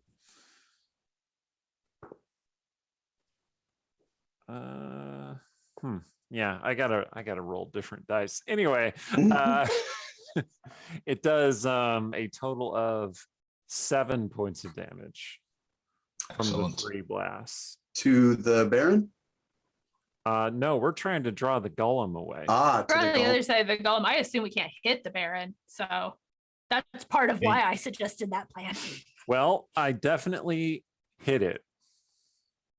And it kind of shakes there's a few fragments of crystal fall off, but you're not quite sure whether they're from the damage you've inflicted or just clinging to it from the roof when it jumped down. But it is back to the top. Archie's gonna stab some Baron. Now I got a question that I forgot to ask last time. So my longsword has the spend 1 position to get +2 damage on a successful attack. Can I do that more than once? Yeah. Good. So you can't. You can do it as many All times. right, I don't want to be sure. Just want to be sure. Yeah, I'm stabbing the Baron in the face again. That is 22 to hit. Nice. Nice. That's a hit. Oh my god. Okay, so I rolled. That's a good sound. Oh wait, no. That's no. That was me rolling the wrong die and getting too good of a roll. 20. No. Oh, that's a much worse roll. So yeah, we're definitely gonna be spending some position there. I'm gonna spend. Okay, so that's 4 for base. I'm gonna spend 4 points. So that's 8. So 12. I'm gonna do 12 damage again. Okay, with a despairing scream, the blood wells up and douses the bonfire, and the Baron starts to literally deliquesce in front of you. Excellent. Hell The yeah. flesh starts to run like paint, and as it does so, the golem collapses into Yes. chunks, and then from above you, these huge shards of crystal start thundering into the earth, into the stone around you. And as this vast darkness seems to loom up and fill the space around you, you hear this voice just say, "Thank you." And that's where we end. Yeah. Right on. Oh, that's awesome. That was so, if we had survived it all, I was gonna have Archie turn just completely smothered in blood and just look at someone and go, "Did I get some in my hair?" Okay, I really want to know, what did the writing say? Oh, the It was old lady. the writing in the wall was the trap. Oh. It's a soldier's siege code to let people running along know if a corridor was trapped. That's even more fitting than Archie did want to read it. Perfect. It's perfect. Did you see how I killed the Awesome. golem with magic missile blast? You destroyed this definitely what whole happened. dome. That's It's amazing. true. It's true. That was fantastic. So what would have Still not a happened? weaver Thank of you. flame, but What would have happened if we'd gone in the chest hole? Oh, then you wake up, a few years later, or so it appears to you, and the whole thing kicks off again. It's Oh my God. it's as Erin noticed. There's no good choice. It's a Kobayashi Maru. Absolutely fantastic. That is cool. Right on. thanks, Richard. That So- was awesome. So this was released already in Britain. So Yes, the book is out. Yeah. There've been a few issues with typos and stuff, but working on that, and it will hit the US fairly That's all soon. printing stuff, though. Yeah. Yeah. And still, as you can see, very playable and awesome. And my It was a lot collector's of fun. collector's super edition fun. is on its way here. It's almost here. I'm very excited. I'm a little disappointed in myself for not being more reckless and dying. Oh, So I kind of want to go again. I mean, maybe we could play it again sometime as another one shot, you know? Got I'm your down things for that. stuff in the Very, future. very happily run another game sometime. Very happy. Okay. fantastic. Fantastic. I love the positioning system. I must I do say. too. That's really cool. It's Me so too. good. Me too. Yeah. It Oh, go ahead. it reminds me a little bit. Starfinder has a system where you've got stamina points and hit points. Yeah. But you can't really spend the stamina points to do anything cool.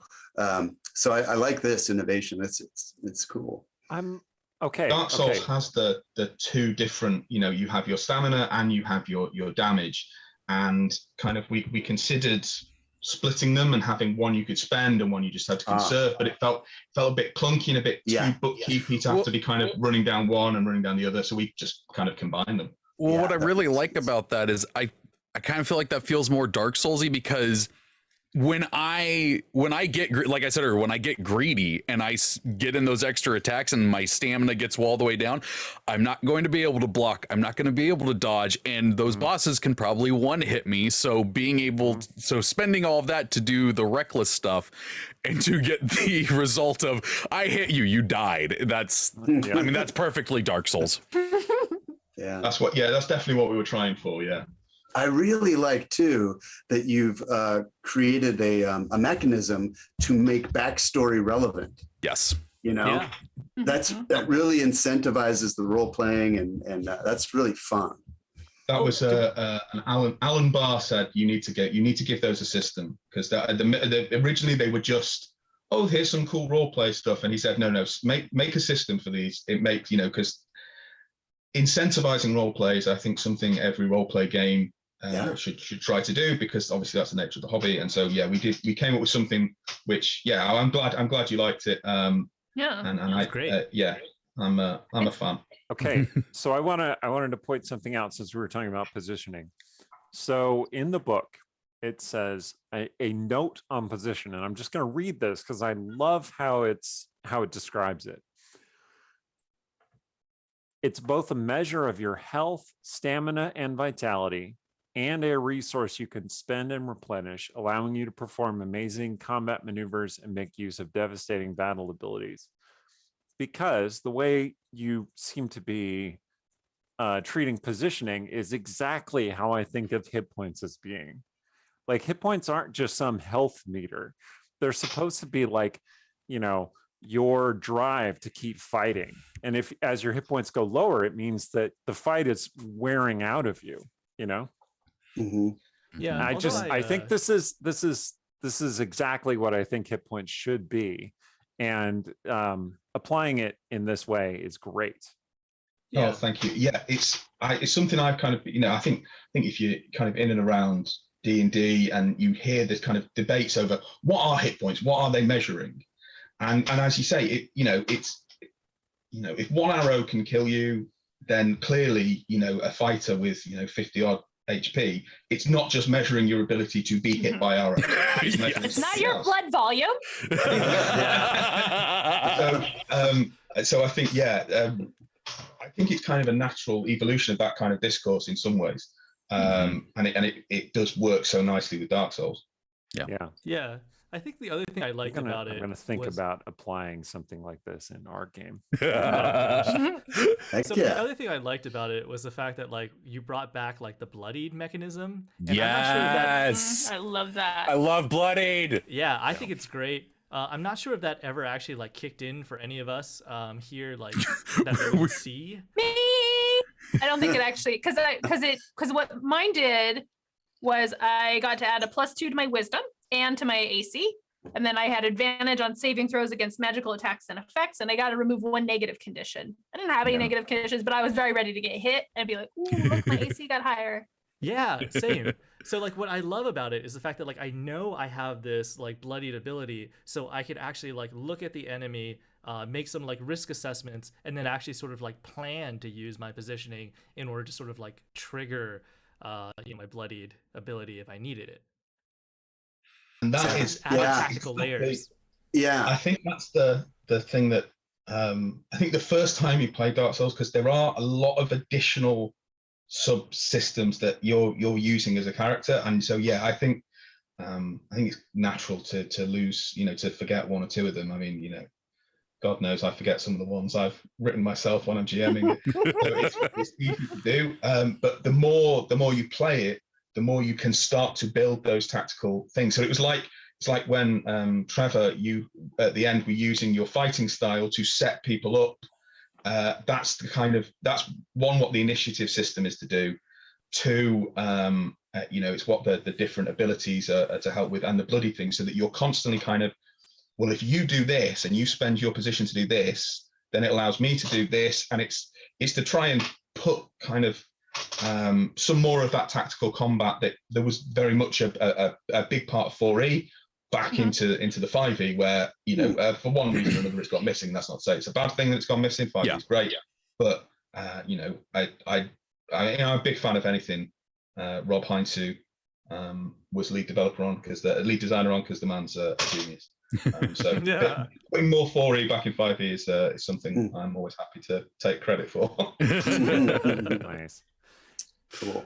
Yeah, can we talk a little about the hollowing stuff, because we saw a little bit of that on screen, but it's a very deep thing with a lot of different options. So according to my understanding from the rules, when your character dies, you make a save, a really difficult save, like it's DC 18 wisdom save. And if you fail, then you roll on the hollowing effects table. And there are 20 different things that could happen to you. Some of them are positive. Most of them are negative, obviously. But some of them are positive or just nothing happens. Mm-hmm. And what was the thinking that went into that design, Richard? So obviously, hollowing is a major mechanic in the first Dark Souls game, where it's one of your two things. It kind of works exactly the same. When you die, you lose a little bit, and certain things can happen to you during the game, which make you less human. And I think that's awesome, and I think that one of the kind of core experiences of Dark Souls, outside of it as a kind of purely gamist experience, is that the repetition of gameplay as metaphor for life, basically, and that that losing parts of yourself, that losing drive and reason. I think anybody with mental health difficulties, etc., can find parallels there. So it was something I wanted to keep in the game, just because I think it's interesting and it's kind of a cool mechanic. Mhm. And then on top of that, I mean, I was just interested in exploring kind of what it means to keep dying and being reborn and doing the same thing over and over again. And the world of Dark Souls and its bleakness is difficult, I think, to try and work out what keeps people going. So so I think the two things there is that, one, sometimes I think you've got to have good things happen to you when you wake up, or at least they've got to be interpretable in game mechanics as good things. And then I also wanted to tie it in with the drive. So that's why you've got the drive, because if you're dying and every time, and sometimes good things happening to you, but sometimes really horrible things are happening to you, you're losing parts of yourself, you've got to have something that keeps you going. And so it's this kind of attempt to both translate a core part of the Dark Souls experience into the game, and also to try and kind of give more opportunity to explore one of the most interesting parts about Dark Souls, which is kind of the existential questions it raises, I think. Mm-hmm. Yeah, I mean, I think one of the other things that I like about your table and the fact that it has like some positives is not only because you're trying to touch upon that experience and the duality of it, but also because like death in D&D 5e feels really punishing, like losing your character, unless you have reincarnation, and then at which point it becomes sort of like trivial. But here it felt like the fact that you were dying, it wasn't like a straight punishment. It was almost like intriguing. It was like a gamble. Like you could have a chance at just nothing bad happening. You could have a chance at like something slightly bad happening, and then you could actually have a chance of something good happening. Yeah, the one of the things that I always say when I'm talking about Dark Souls is like it's not a game about punishing you and you dying over and over again, even though that's what you're going to do and that's how it's going to feel. It's about learning. Yeah, it's about every time you die, the hope is that you died learning something. If that's in a boss fight, their move set. If it's in the open world, the traps that are laid out. And I really loved that got that feel into this. But it also at the same time didn't feel like I've got unlimited lives. I can just throw myself into this pit as many times as it is, and it's not going to matter anything. Because of that roll every time, there's just enough there where I don't want to fall in that pit again. Yeah. I love that. I thought that was fantastic.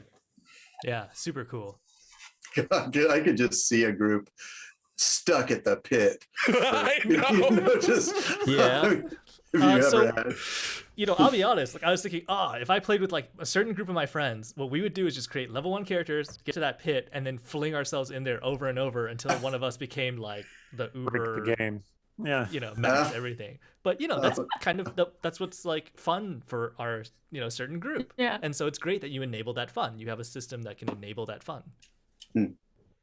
Yeah, I mean, like, as to go back to kind of what Trevor said, it's about learning, and I think you being able to integrate some part of that into the game, because I mean, obviously the the way video games work, the ease of setting things up. You know, it's not much fun, I don't think, for a GM to have to recapitulate the same scene over and over again. So, you know, for that reason, you know, you don't have to have creatures respawn in the same places like you do in Dark Souls, etc. You know, there's obviously allowances made for the differences of medium, but to try and capture that kind of here we're going to get really pretentious Beckettian fail again, fail better, and put that into the game was you know, I suppose an ambition, and I hope it succeeds more than it fails. Yeah, good stuff.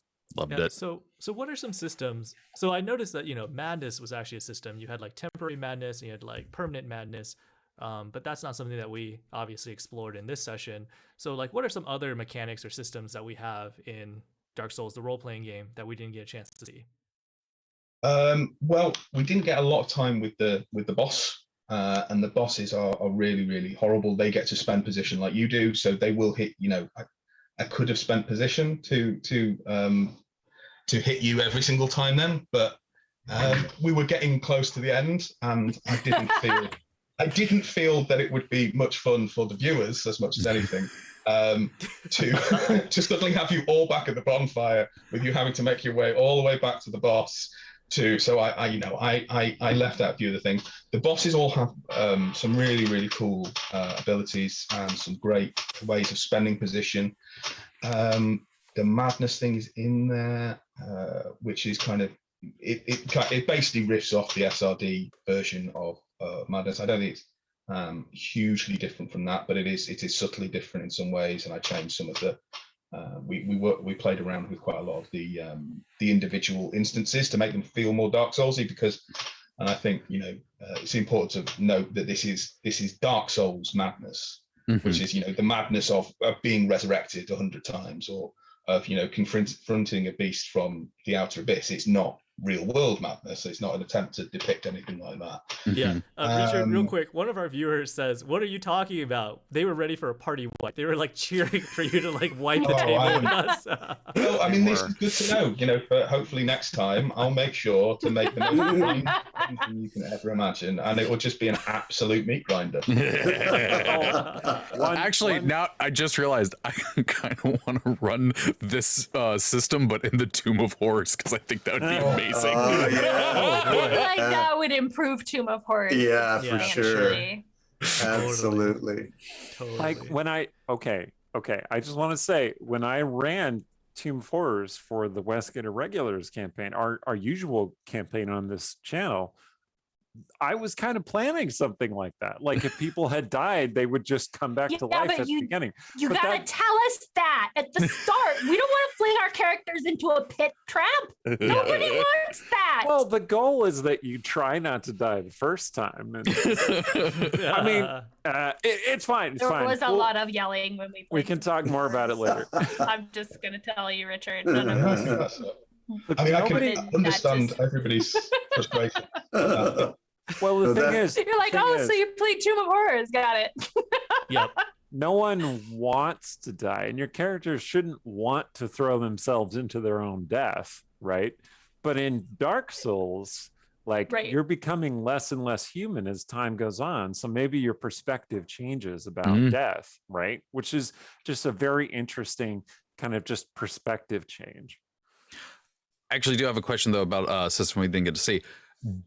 Are there souls, and do you drop them when you die?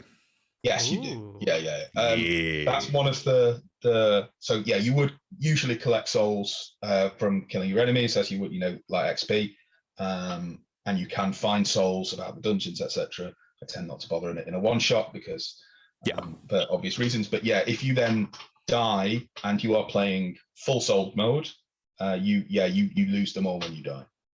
Now, can you go back and collect them? No, but you can bank them at bonfires during long rests. Okay. So I saw that Yeah. some items had soul costs. Do you only purchase them at merchants, or can you purchase those at bonfires? Like, what do you spend? That is up to GMs. There is advice for that in the book. I basically leave that depending on the kind of game you want to run. You know, you could buy them from merchants. You could even introduce a kind of, you know, let's say you went in Dark Souls 3 and you wanted to make the undead settlement a bigger part of your game. You could even have, some kind of undead traders in there that you habitually frequent, who got more and more hollow as they went on, until the point where they attack you while you're trying to buy a sword or something. I think, there's, when you're doing an IP-based game, I think it's very tempting to try and do everything exactly like it is in the game, or nothing like it is in the game, and trying to find the balance is really tough. I hope I've done it. I honestly think you did. Thank you. That one might have been possibly more advice on that, but we'll see. We do have a couple of viewer questions. So one of them is from Rumpus Imperator. He asks, so if a party wipes, is the expectation that they'll go back to the same place and fight the same boss? And does the boss remember them? Again, that's up to the GM. There is advice in the book for those kind of situations. There's going to be, with a supplement in the future, some more advice on that. My thing is that, the bosses should remember you, possibly even have the same damage done to them, because some of these bosses are horrifying. At kind of 20th level, they're going to need all the help they can get. I may or may not be reading a certain in-boss's stats right now, so. Oh, wow. I think, I leave that entirely to the GM. My approach would be to do that, for them to remember them, have some cool dialogue, and also give them a little edge next time they, take on the challenge. What was the name of this encounter? Is it in the book?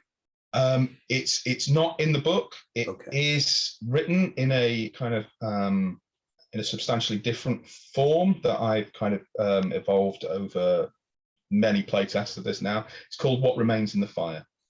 Ooh, good name. Thank you. Hopefully it will be seeing publication, though, whether that's going to be as part of a book or as a kind of free PDF or what, I'm unsure at the moment, but hopefully it will be out there at some point.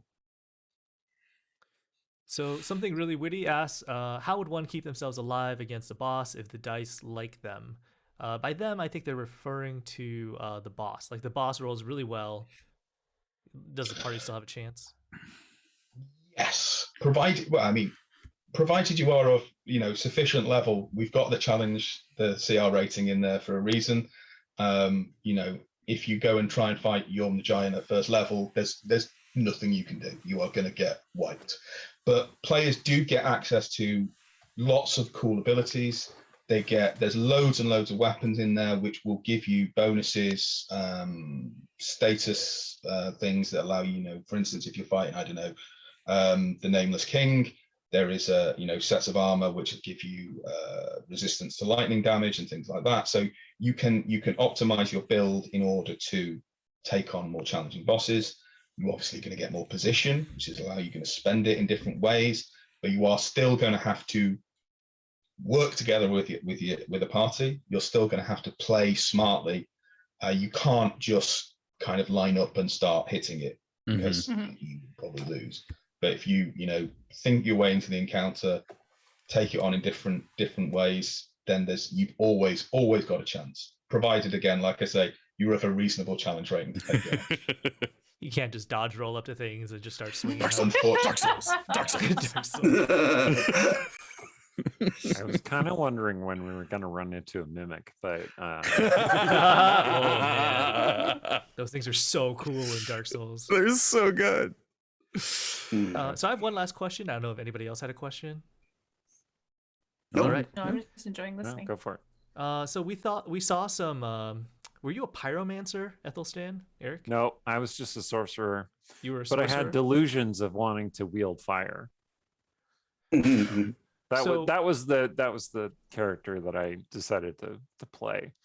Like, if I'd met a pyromancer, I probably would just be like, Just fanboying out. How do I become you? How do I become you?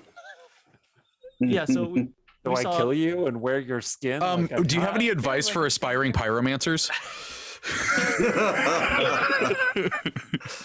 Well, okay. So in the Dark Souls games, it seems to be possible that you can like kind of mold your character in various directions. So like, you know, I don't know how much of that is in this game. It seems like you're kind of locked in a particular class once you start in that class. Is that the You case? are, yeah. Okay. That's fair. That was basically we felt the kind of the way of building it. So there was proper niche distinction, and that you could play as a party. And obviously that is, a break from, while there is obviously multiplayer aspects to Dark Souls, they are fairly far down the list of things it's famed for. And so we wanted people to be able to play as characters and build a character and play as a party where everybody had a role. And the way to do that was to make the classes much stricter. Although you can. Sorry. No. I was going to say, if you're the deprived, you get much more. You get much more choice, and you can build a character like that. But More versatility. The price you pay is being crap. First. What I was going to say though is that that does still fall in line really well with the other product y'all's make, the Dark Souls board game, which is very much like, this is a party, this is your class, and like while you can tweak aspects of it and everything, you are still very much that class. So I think that works with that. Yeah. So like I think like number one, the Deprived is a terrific class. I don't know if the viewers know, but it's a type of class where like as you grow and you hit like the certain level plateaus, instead of giving you a feat, you get to pick a feature from any other class in this game. And so you could just mix and match to your heart's content, to your little like optimizer's heart's content. And what was the other thing that you just said, Trevor, that reminded me of Dark Souls, the board game? The classes and the changing aspects of them, like leveling them up and stuff. So yeah, the other part of customizing your character seems to really come with the equipment here. So like the equipment has feats built into them, and that's something that I've been asking for from 5e for a long time, because it actually makes your martials and your weapon selection feel meaningful. It makes your equipment feel more meaningful. That was so once I realized we kind of we decided that class was going to be more restricted. The way we decided to build optimization and player choice was in giving you huge amounts of choice in terms of weapons and armor and items, and you can use and wear anything. You might not always get the benefit out of it, but you can wear and use anything. You can be a fighter wearing pyromancer robes. I mean, you don't have a pyromancer glove, so you can't cast any spells, but you can wear them if you want. And in the same way, you can be a sorcerer and you can be wearing full plate mail. And you can really, really build and optimize to make sure your character is what you want them to be. Now, obviously, there are limitations on that. There are, class prerequisites. Not class prerequisites, rather strength prerequisites, which you have to meet. But you can, you can choose a different background. You can build based on, when you get your ability upgrades, you can invest them in the way you want. So there are ways and means of getting to basically build exactly the character you want, certainly in terms of loadout.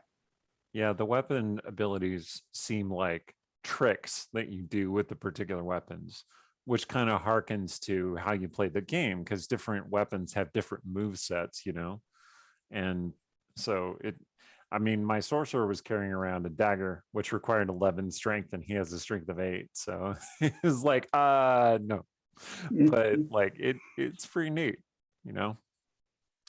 Yeah, so maybe final question, which is the question I was going to ask about, Ethelstan and the different magic systems. So, there's pyromancy in the game, there's like sorcery, and then there's like the holy magics. And we saw that with Belly. So we didn't get a chance to actually see like pyromancy besides the primary stat that's associated with like the spellcasting system. What is the difference between them? So obviously, miracles are very much about healing and keeping the party together, and are also quite good at breaking up groups and moving people around. Pyromancy is your big show off look at how much damage I can do with this fireball. And sorcery is much more about targeted, focused damage. So your pyromancer things are all big area of the I'm just going to say AOE attacks with, and you can also rearrange the battlefield quite well with them. So you can put firewalls in, or explosive columns of fire to make areas of the battlefield dangerous for your foes. Sorcery is much more hit you at range, keep you at range, wearing you down over and over. And everybody needs a healing class, right? You've always got to have your miracles, and that's very much what they do. Although I think there's definitely more you can do with them, but certainly kind of the majority of them are about looking after people and keeping the party going and working together. Thank you. Absolutely. Well, thank you again for running this amazing game for us. Can you tell everybody where can they find you and what awesome things are you working on? I am at I can be found at Steamforged Ltd on Twitter, or at RPG August. I'm on Facebook and at just steamforged.com. Currently, we've got coming out the RuneScape board game. So excited. What? That's going to So excited. The miniatures for that are fantastic. And there's lots of cool stuff coming for that. There's also Epic Encounters for anybody who knows or likes those. And there's more of them to come, including, I think, have we announced the ghouls? We haven't. I can say the ghouls. Oh, yeah, ghouls. Yeah. Yeah, they're brilliant minis. I think the adventure's quite cool. So that's mostly, that's me. Thank you. Thanks for having me. It's been great fun. Yeah, thanks, Richard. Right on. Go backwards. Trevor, where can people find you and what cool things are you working on? You can find me on Twitter at the Treavor. There is an A hiding in there, and hey, I get to do this one this time. And you can find me on a cool writing podcast called Writing About Dragons and Shit that I do with Aaron M. Evans and B. Dave Walters, and it's a lot of fun. And we talk about stuff and sometimes drink alcohol. Call us Cutwater.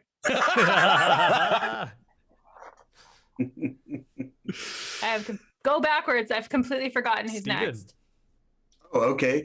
I'm Stephen Merlino. You can find me at the Westgate Irregulars show on Wednesday nights here. Also, I mean, I would give you my Twitter handle, but I never look at it. So, but you can reach me at stephenmerlino@hotmail.com. That would work. Also, we have a pen pals. Send all fan art of Belly to stephenmerlino@hotmail.com. There you go. Should we do the giveaway now too? Yes, please. Okay, I'm ending the giveaway, and the drawing is Mute 209. You are the winner. Hey, congratulations. So Mute, I'll be getting a hold of you to get your email address and details, and we'll set that up, and you'll be getting some silver chainmail dice. Have them in my hand, actually. If you Those silver Ooh, chainmail so dice. shiny, so Very dicey. nice. They're very, very adorable, except for this death trap right here. Oh my God! That's yeah. like caltrop. I did, in fact, drop this on the floor one time. Oh and then no. because they're metal and in the dark it's hard to find them. I did find it, but not with my eyes. Oh, no. Ouch. Ugh. Very Yes, but First they one, are Lego. beautiful, and Yay. they're going to Oh, sorry. go in this nice North Foundry bag, and then to you. Yep, and we'll ship it over to you. Hi, I'm Yang Yang Wang. You can find me on Twitter at @2theyangs, but like Steven, I don't really hang out there. I don't really check it very much. So you could really come hang out with me and the other Dungeon Scrawlers over on our Discord. So you could type in !Discord into our chat, and it'll pop out a link for you to join. We do lots of things, like we host lots of giveaways. People talk about Idle Champions, we talk about writing, we talk about D&D, all sorts of good stuff. So if you'd like to come hang out with like a real chill, supportive, older, more mature community, come check out our Discord. I don't like that phrase. Older, more mature. It's like, Yeah, No, I- what? I was like, is this the retirement community of Discords? I don't know how to say it because like other Discord communities can be a little Grown up. How about that? Sure, Sorry, yeah, it's all right. yeah. Eric, Are we? Eric, Are, save it. are we saying our Discord is not safe for work? Is that what we're I mean, which is worse, sounding like it's not safe for work, or being like it's the middle-aged Discord? It's a Discord where you go to be not cool. Those two things are not incompatible. Anyway, I am Eric Scott DB. You can find me on Twitter at Eric Scott DB, and you can also find me on the Dungeon Scrawlers show every week. I'm either DMing or I'm playing with my probably terrible Slavic accent, but it's been really fun. The fantastic Rashemi accent. I don't know what you're talking about. Yeah, have you ever been a Rashomon? No. Yeah, so hope to see you there. You can find me on Twitter at Aaron M. Evans. You can see me in the various places people have already mentioned, as well as Champions of Lore on twitch.tv/CNE Games every Wednesday at 11 a.m. Pacific, where we talk about the lore behind the game of our sponsor, Idle Champions of the Forgotten Realms. You can check them out at idlechampions.com. You can also pre-order my upcoming book, Empire of Exiles, wherever you like to purchase books. It is a story of sorcerer librarians and skeleton saints and memory erasing poisons and all kinds of crazy stuff like that. There's a much better blurb if you click the link that just popped up, I'm just gonna say. But that's it for today. Thank you for joining us. We'll see you around on Wednesday for Dungeon Scrawlers.